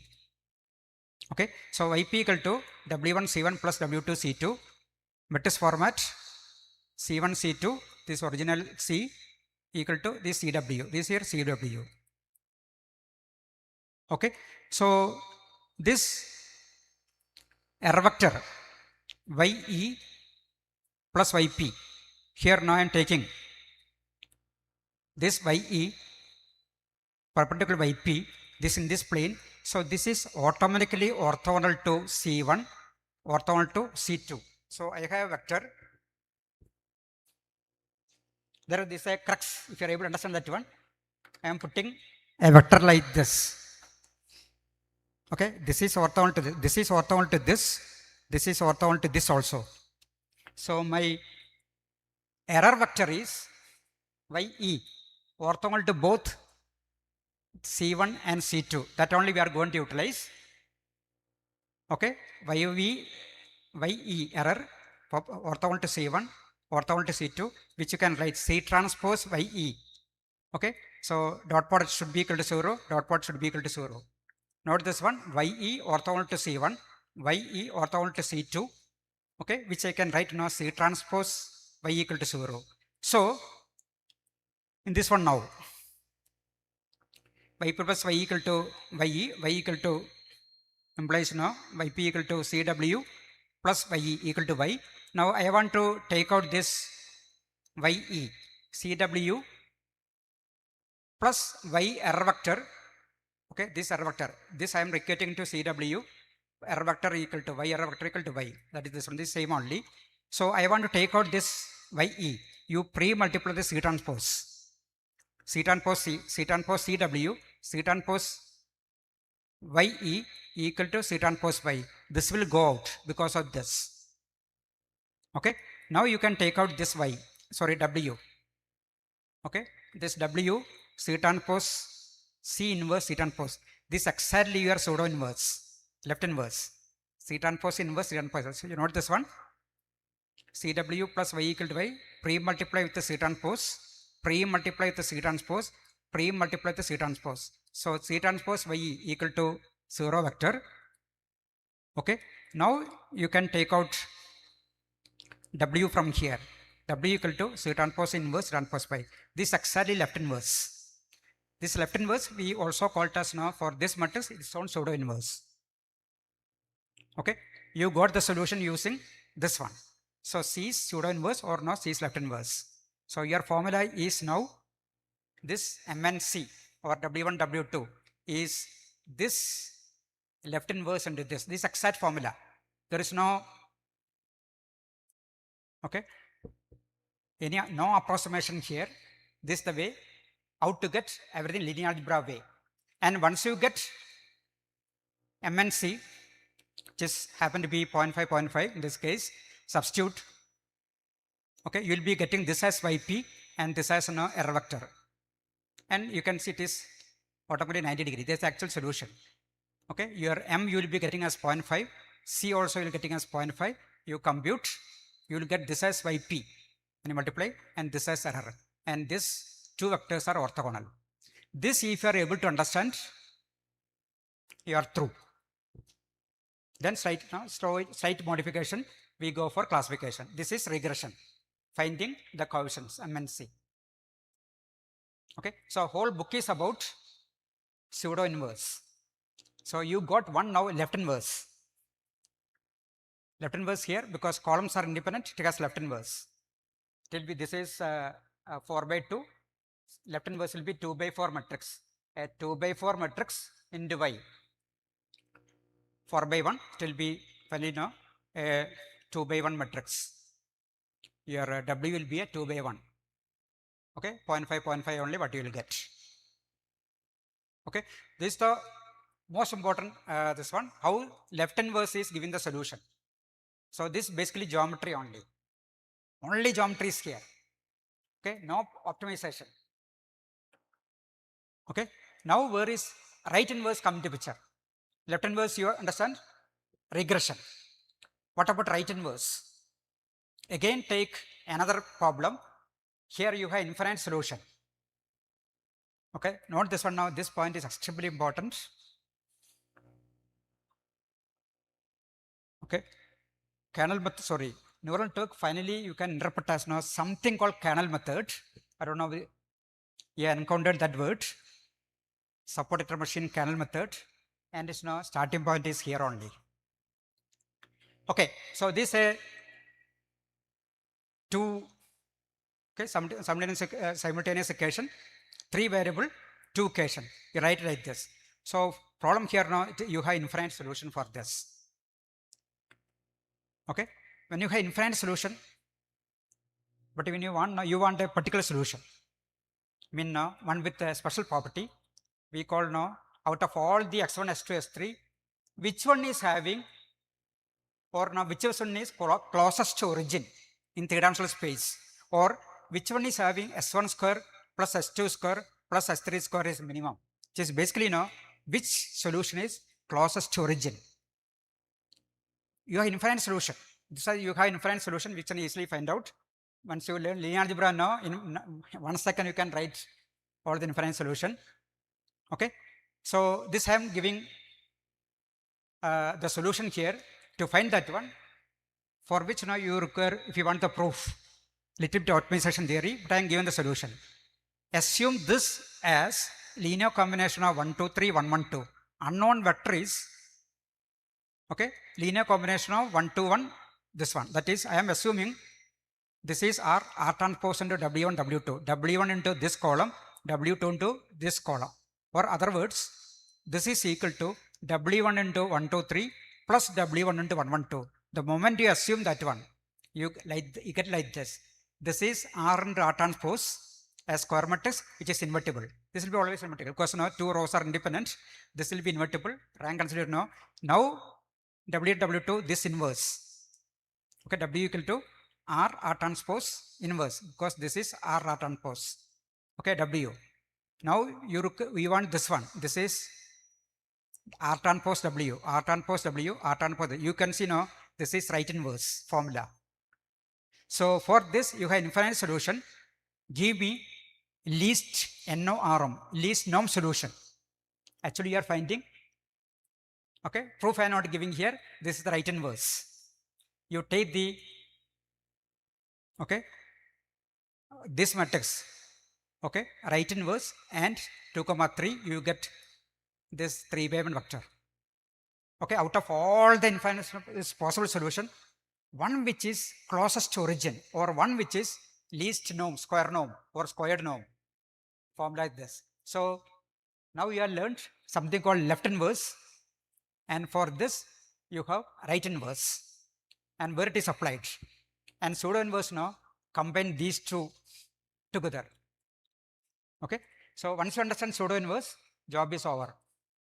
But conventional way of understanding pseudo inverse is an extremely long path. Okay, so far now I haven't come across a, because I last 25 years now interviewed so many, okay, faculty with a PhD, not a single one now answered that question. What is pseudo inverse? They haven't learned. I am not blaming them. Okay, but now one of the most powerful concept by which you can tackle machine learning, many signal processing concepts like now filter design and all those things. Come to robotics, you require something called inverse kinematics, attack it. Okay, one concept, you can attack so many area. Okay, so here now last part of the derivation. Okay, now come to generic regression. So previous regression now, I tacitly assumed these two columns are independent. Assume the columns are not independent. Independence now, that definition you should know, one column vector, you should not be able to express as linear combination of the remaining. Okay, so I assume this one automatically now it's left inverse into this gives me MNC. Okay, so the gender regression columns are okay not independent. So this last portion where now you will combine these two inverses, you get, then you get the meaning what exactly this okay inverse are doing. Okay, so if it is A is not full column rank, you do this decomposition. Again go back and see this matrix starting.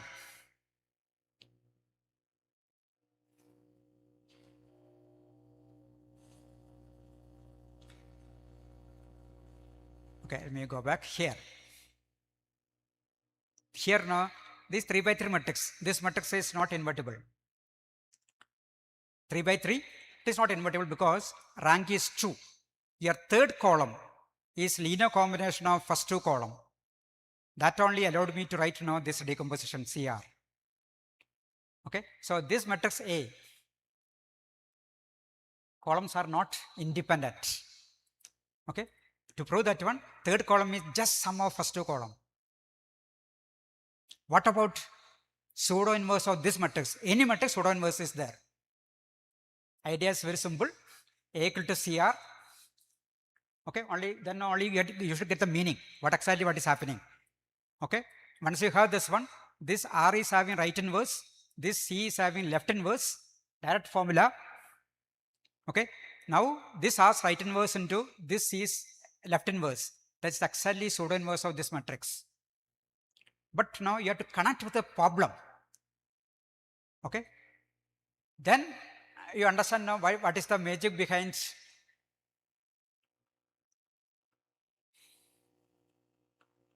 So for which now, once this over, I am directly moving to, remember time, okay, moving to applications.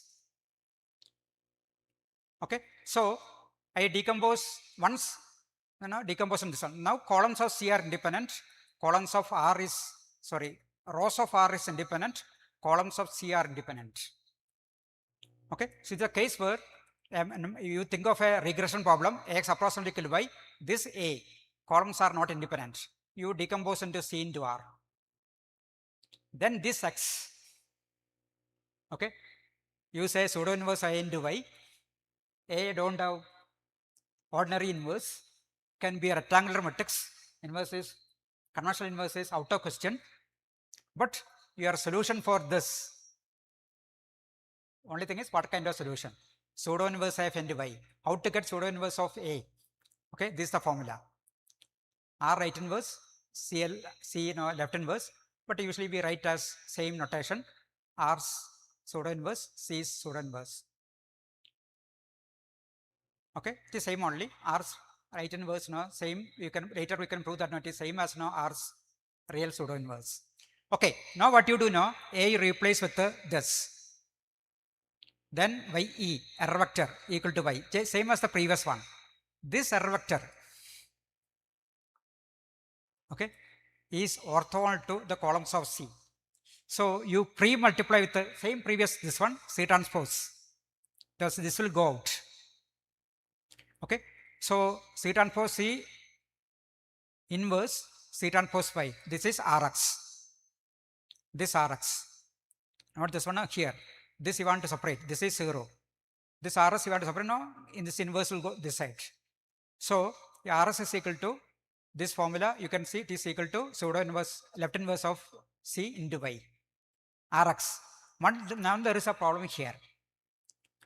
Okay. This S can have infinite solution. I have given the example. That case what you will do? Okay, now it is equal to now. Now I am not writing approximately equal to because I put now y error vector here. Take out error vector, consider orthogonality. I got equality. But still there is a problem. R is not a square matrix. And X can have now, X vector can have infinite solution. Okay, then previously shown, we have shown for that case now, X is given by this R's right inverse you use for getting the solution. X is equal to right inverse of this one and whatever right hand side. So this is now what we call pseudo inverse of original matrix A. This is how formula has come. Okay, note this one now. This only one day today. Probably you may not understand it fully. It's a one day if you are able to master. Okay, you are saving now one full course on linear algebra. Linear algebra's final portion is pseudo inverse only. Singular value decomposition, pseudo inverse. This is the last point of linear algebra. That is never taught. Okay. Reason very simple. Eigenvalue. People don't know what is the meaning of that one. Eigenvector, singular value decomposition. From there, pseudo inverse. By that time now, long path. Nobody understands what really is happening. But now you understand there are two sort of projection. One, your y vector into column space. That is error vector is coming. Then x, you have infinite solution. You are assuming. Okay, it should be telling row space. This again a projection only. Two projection, one into column space, one into row space. So concept of row space, column space. That is the linear algebra concept. So once linear algebra is thorough, okay, the whole thing you have got now regression. This is a solution. So this is the meaning of now your pseudo inverse. One, you don't have solution first of all, exact solution. Okay, you are projecting. Okay, so if the columns are already independent, you can use left inverse. If the columns are dependent, you have to split like this. Then here you get Rx as pseudo inverse of C into Y, but there is a problem. X can have infinite solution. Use right inverse because this is rows are independent. Now that gives your pseudo. This is the meaning of now pseudo inverse. A regression problem in which you want to project Y into column space so that you have solution. Even if you have solution, there is a problem. You have infinite solution. So from infinite solution, you have to take out least norm solution. Okay, so for this projection, you think that you are using left inverse, and for getting the least norm solution for X, you are using right inverse. Okay, so this gives a full picture, whereas conventional method don't give that picture. So I am moving very fast now. Okay, this I will skip. I am telling the history now, and I want to quickly now half an hour how to finish modern machine learning. Not half an hour, for 10 minutes. What is time? Okay, history of now replace a neural network with pseudo inverse. It started now here. A learning algorithm for multi-layered neural networks based on linear least square problem. 1993 papers are there, but nobody understood the importance of that one that time. Pseudo inverse applied to machine learning 2001, all from China. Pseudo inverse learning algorithm for feed forward neural network, meaning you don't require back propagation. Plus 2 students now, if you guys access to computing this one, you need to know only what is matrix multiplication, what is pseudo inverse. Nothing else is required. So 2 line, no loop. Absolutely no looping anywhere. 2 line, you get the answer, you can verify. So 2004, 2007, how many heard of random kitchen sink algorithm? Okay, this is the real foundation for neural network. Okay, in 2007, I'll tell this one. So in the example, okay, and it's also, so here now concept of kernel method come into picture, linear algebra only, but derivation requires you are teaching, everybody is learning Fourier series, Fourier transform, where you are utilized. Okay, at least here now there is a big utilization. This 2017 now got international award. Okay, random kitchen sink, which I will, next slide is there. So very famous algorithm. You don't require back propagation. You can avoid using this. So this is the idea. Okay, which now anybody can write in now in 1 minute, if you have data, my data is here. This you can think of now, say 3-layer neural network, input layer, middle layer, this one. What exactly neural network, what is happening?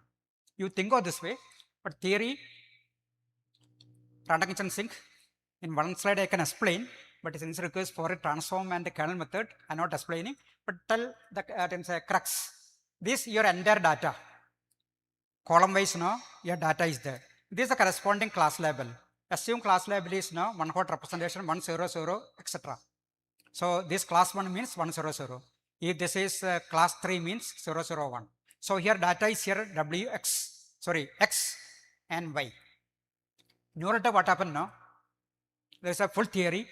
Full theory is that I am telling all of you, please go through this one. Otherwise, neural tech is a black box. And backpropagation. And there is a problem. I give data to you. You train an algorithm using neural network, same architecture. You give to another person. Both of them will come with the different weights.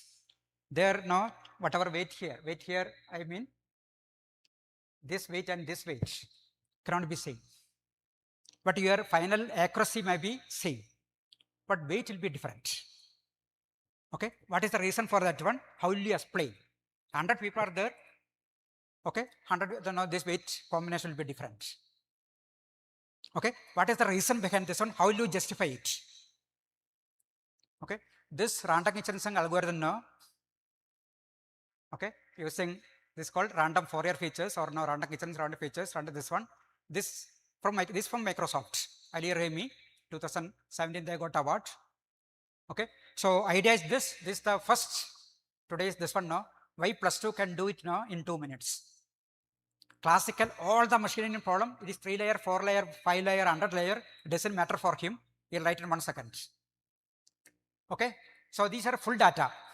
You think that now, this data, each data you're mapping to higher dimension. I mean now, suppose this is say 5 tuple, this is 10 tuple. Okay, so here now some 16 data is there, here 16 data. It's actually data coming here. So here you make now this W random matrix. Okay, size according to this one. Suppose this size is 10, this is 5. Okay, 10 by 5 matrix. This W will be 10 by 5 matrix. Its job is now 5 tuple to 10 tuple. Okay, but this is part of kernel method. You are mapping data to higher dimension. Some cases you map to lower dimension. Okay, full thing to understand, you should know little bit kernel method, which 1 hour I can't finish, that's why I'm taking. So here random matrix. So bring all your data here. Then you think like this. This you don't know. W0 into H approximately equal to Y. You can make it, neural network you can make it equal to exactly equal to. So you can see now regression come into picture here. How will you find out this W?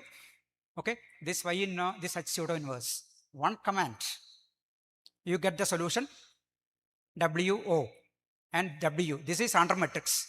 Normal 0, 1 you can take, and this is your this one, and neural network is trained. 3-line code.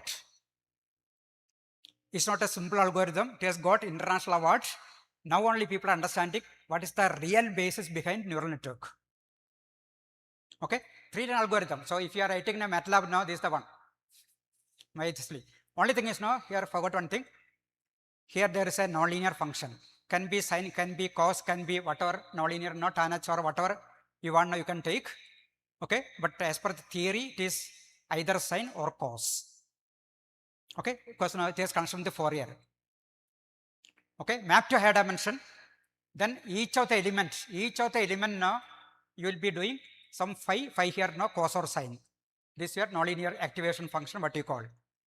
Okay, once you do that one, this you have to find out using pseudo inverse or using a neural network training. But now pseudo inverse is there, so you not do backpropagation there. So old generation now did backpropagation here to find this one. Now new generation, Gen Z will do only pseudo inverse. Okay, 3-line. You can verify. Okay, take all the classical data you can take and verify. Okay, and there is this site, I'll share this one. This site you go and you can see. Okay, how this particular theory affected now so many other areas. In machine learning, autoencoders, convolutional architecture, transformer networks, okay, priors and image task, training algorithm, lottery ticket, so many, including the latest LLM, you can see its implication. Okay, go to the website and you can see this from Google. So Google was okay. Okay, now comes 2018 autoencoder. Don't do backpropagation. Just use pseudo inverse, 3 line, 4 line, you get the answer. 18, 21, all from China only. 24, okay, generative model. 25, from two very famous companies, forgot, Autodesk or something. This what you call now generative model based on diffusion models. You can simply explain using linear algebra, projection methods, linear algebra. Okay, last this one, bidirectional gradient free learning. That now there is no backpropagation. Everything code is available. So this you can utilize for teaching now +2 because no coding is involved, much coding involved, few lines. Only thing is they should assume, we assume now they can use pseudo inverse, matrix multiplication. Okay, that they should not write or no, full code, this one. Use that tool, that's all. Okay, and this is 2026, very famous, actually it's an Indian. He's actually PhD from Indian Institute of Science, then went abroad, Robert Oshia, famous mathematician, closed form, feedback free learning with forward projection. Okay, here conventional machine learning is out. Then this one, local learning for stable backpropagation of free neural network training towards physical learning. People are now going for photonic. Future computers, to reduce the power, people are going for now photonic computing or now light based computing. Okay, so there they are using this photonic devices, physics department. So they are going for, China is very nearby to this computing. Okay, and there is a, if you want now, search for US based company, mythic.ai, MYTHIC, mythic.ai, power consumption now 100 to 1000 times less than digital computers. Mythic, MYTHIC.ai, just go there and you will see they are already far ahead, but China is catching up. Okay, so probably future now we may not require many of the tasks this data centers, because at least now you can reduce the number. Okay, so this is the paper.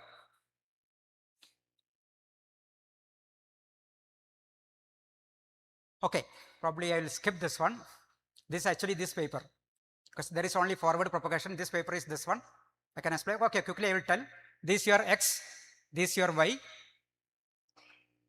Okay, there is no activation function here. Your data as such, full data 4/3. This is 4/2, simply taken. Okay, this data as such coming here. There is no activation function here. Data comes as such. You are mapping to this 4/3 to 4/5 using a random matrix. Here also random matrix. Your Y. Y is now class label. Okay, 2/5 this one. Okay, before that now I forgot to tell one thing here. When you do this one now, when your new data comes, okay, when you map here Y, you will not get exactly 100 if the class 1. There you take, now find out now where the data value is maximum. There you put 1, sorry, when you to come now new data. Now finally now data training accuracy and everything, it will never come like this. But wherever value is high, put 1, wherever value is less, now put 0, so that now you get the required class level. Okay, so here what you are doing is, these are random matrices. Map into 4/3, 3 tuple data, 5 tuple, high dimensional mapping, just example. Then you find out W1 into A0, or sorry, this is row wise data, A0 into W1. approximately equal to Z1, find out this W. Okay, pseudo inverse. Once you get A1, note this one now, you are mixing your data with the class label.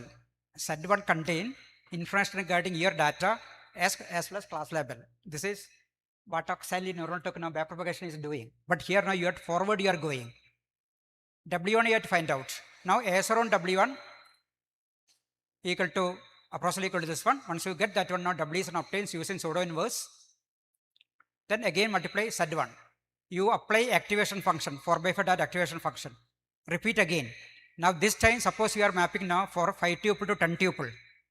Again same way, whatever data is there now map to 10 tuple using random matrices 5 tuple, and using now same principle, find out W, A1 into W2. Okay, should be equal to is Z2 tilt. So finally you can get now W2, again map.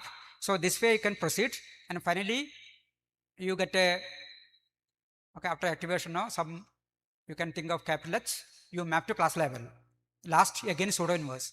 So here everywhere now you will be using pseudo inverse, there is no backpropagation involved.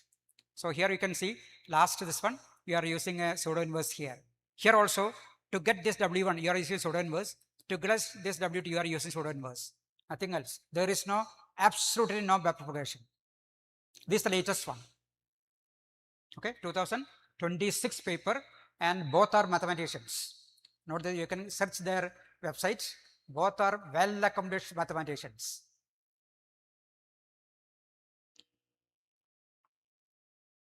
Okay, so there is no backpropagation. Now, suppose I want to give this to, okay, +2 students. It's a big neural network, and you have data X here, capital Y, the corresponding data label. What you should do now? Random matrix here, random matrix here. Here some nonlinear, you can use sin, cos, or tan H or whatever. After reaching here, your class label Y here, all Y. This matrix alone, you use pseudo inverse. Remaining two random matrices. Okay, please go and check. It will work.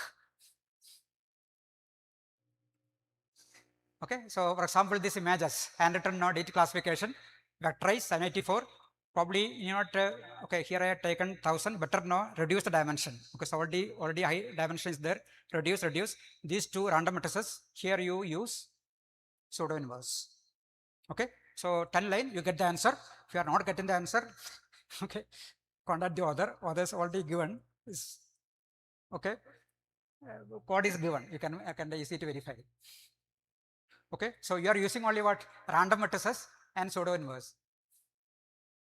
And you can, this can be modified like anything. Okay, and there is something called now YPL. This is the latest 2025 paper. Idea is now, this you are taking random matrices, this pseudo inverse. Why not one-time feedback, not through backpropagation? Okay, you can find this weight. Based on this weight now, from class level you come back here. Okay, you can come back and now change this weight one time. This is called now bidirectional PAL. PAL means now pseudo inverse learning. Algorithm is very simple only, because lack of time I am not explaining. This also works very well. Okay, so this initially random weight. From here now using the here you are finding pseudo inverse, and from Y using pseudo inverse now you can backpropagate that information and finally change this weight. As I am not telling, I have written here. Can go through the here now everything is written here. Okay, this is the code.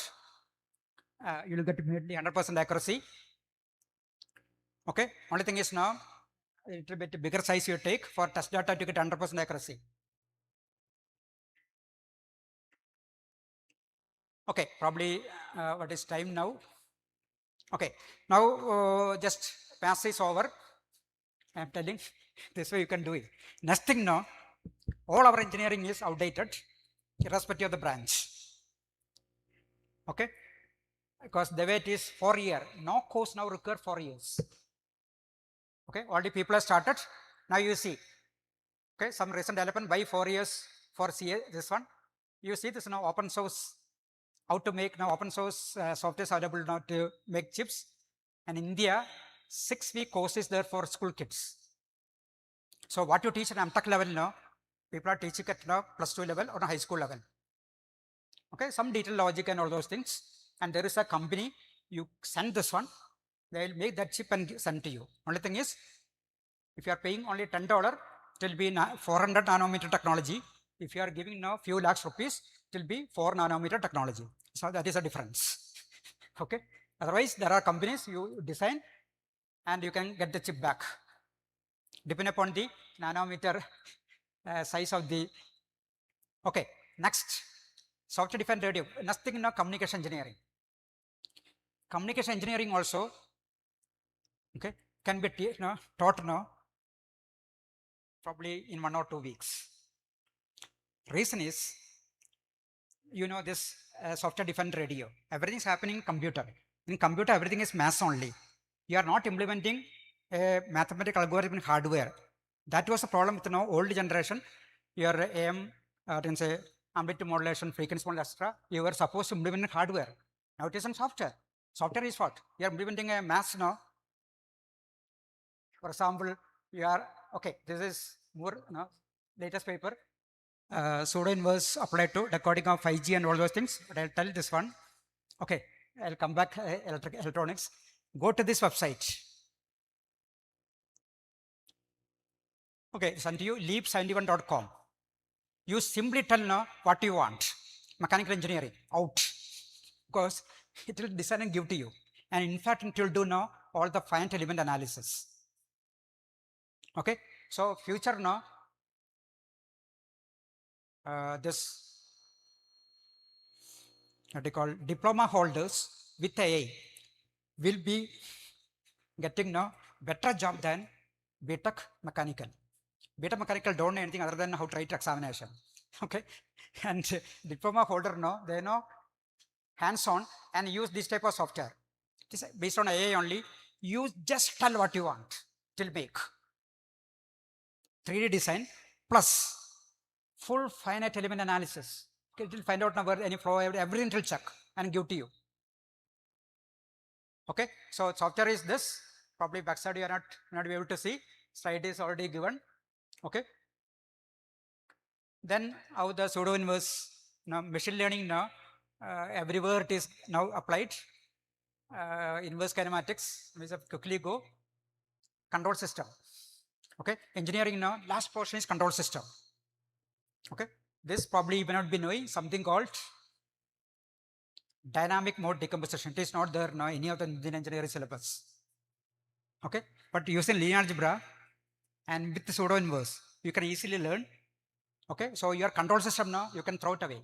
You are teaching history of control system, not now modern control system. And this is easy. So you can go to this website. You can see some 20-30 videos. Okay, this is much simpler than no Laplace transform, no nothing.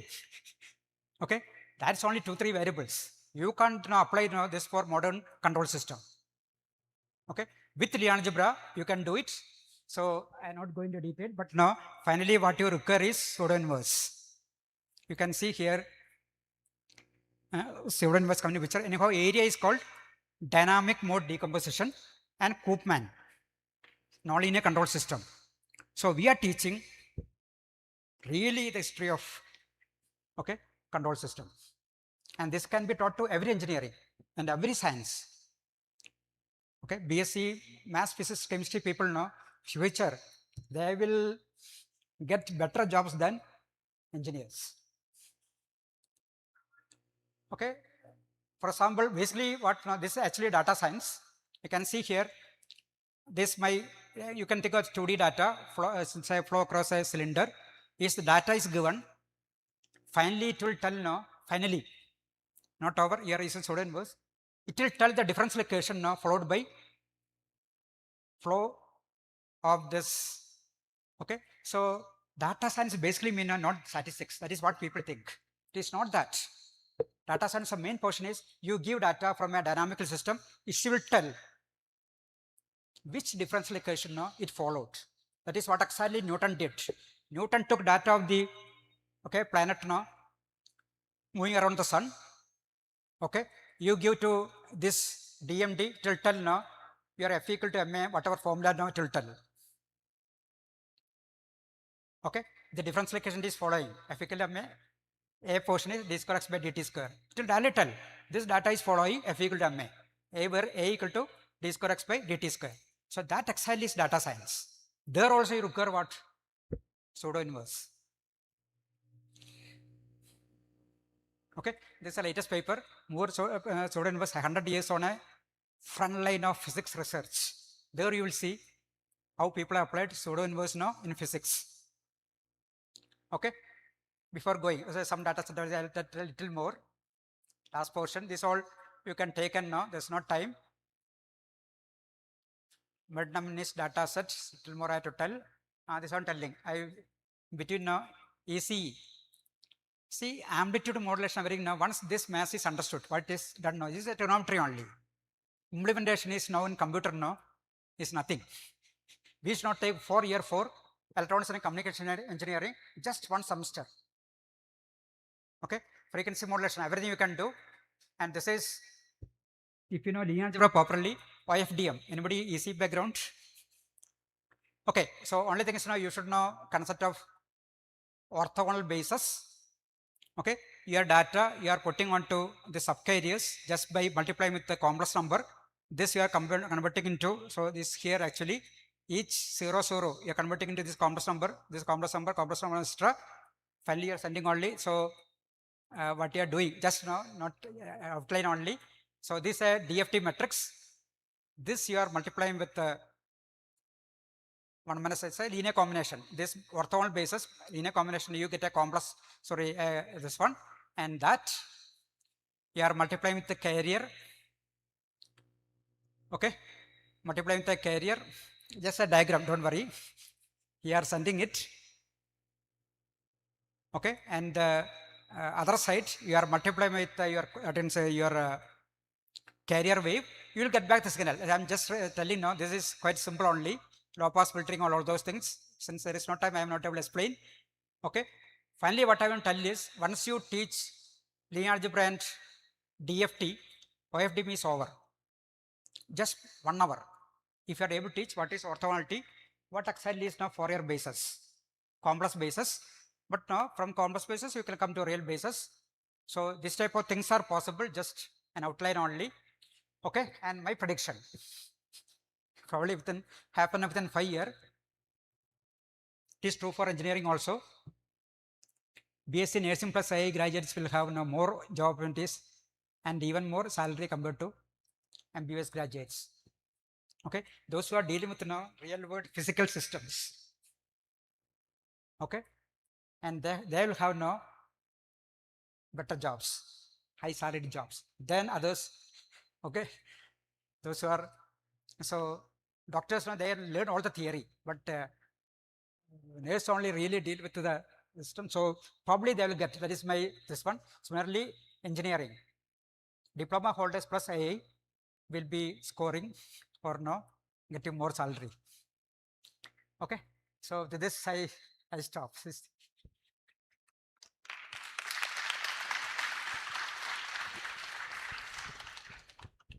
So any queries there? We have this now. This book is ordered by V3.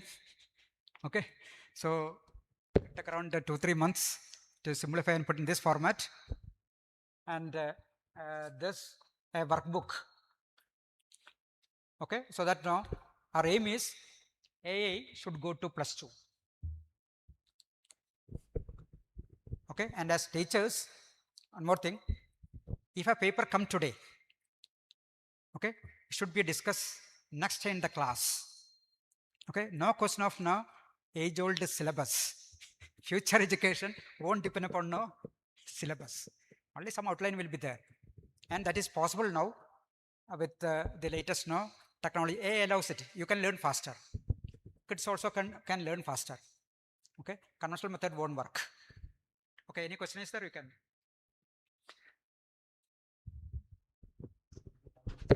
No, it's okay. Thank you, sir. It was really a wonderful session. Thank you for your time. We'll have a small Q&A session. So if anybody has questions, you can come forward. or we'll pass on the mic. If anybody has questions, please raise your hand.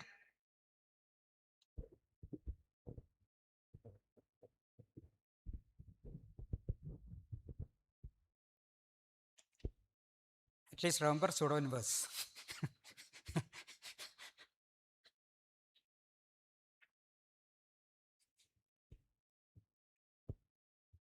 Okay, slides will send to you. Already given, but I modified a little more. I'll send that one. Okay, so Yes, okay. okay, so so we would like to present you with a small token as a part of our gratitude and love. And I invite our principal, Dr. Sunita C, to present the memento, and I request her to accept it.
Thank you, sir. Thank you for that kind gesture. A few announcements. We are having paper presentations sessions that's happening simultaneously in 4 venues. And we do have offline sessions in 2 of the venues. One is in OOPS lab and another is in the advanced computer lab. So the session is from 3:30 p.m. to 5 p.m. So I request the audience to please visit any of the venues, and also attendance sheet has been passed. Please sign in on the attendance sheet. So with that, we come to the end of the keynote sessions of the day 1 of ICISST 2026. Thank you everyone for your time and presence. Thank you.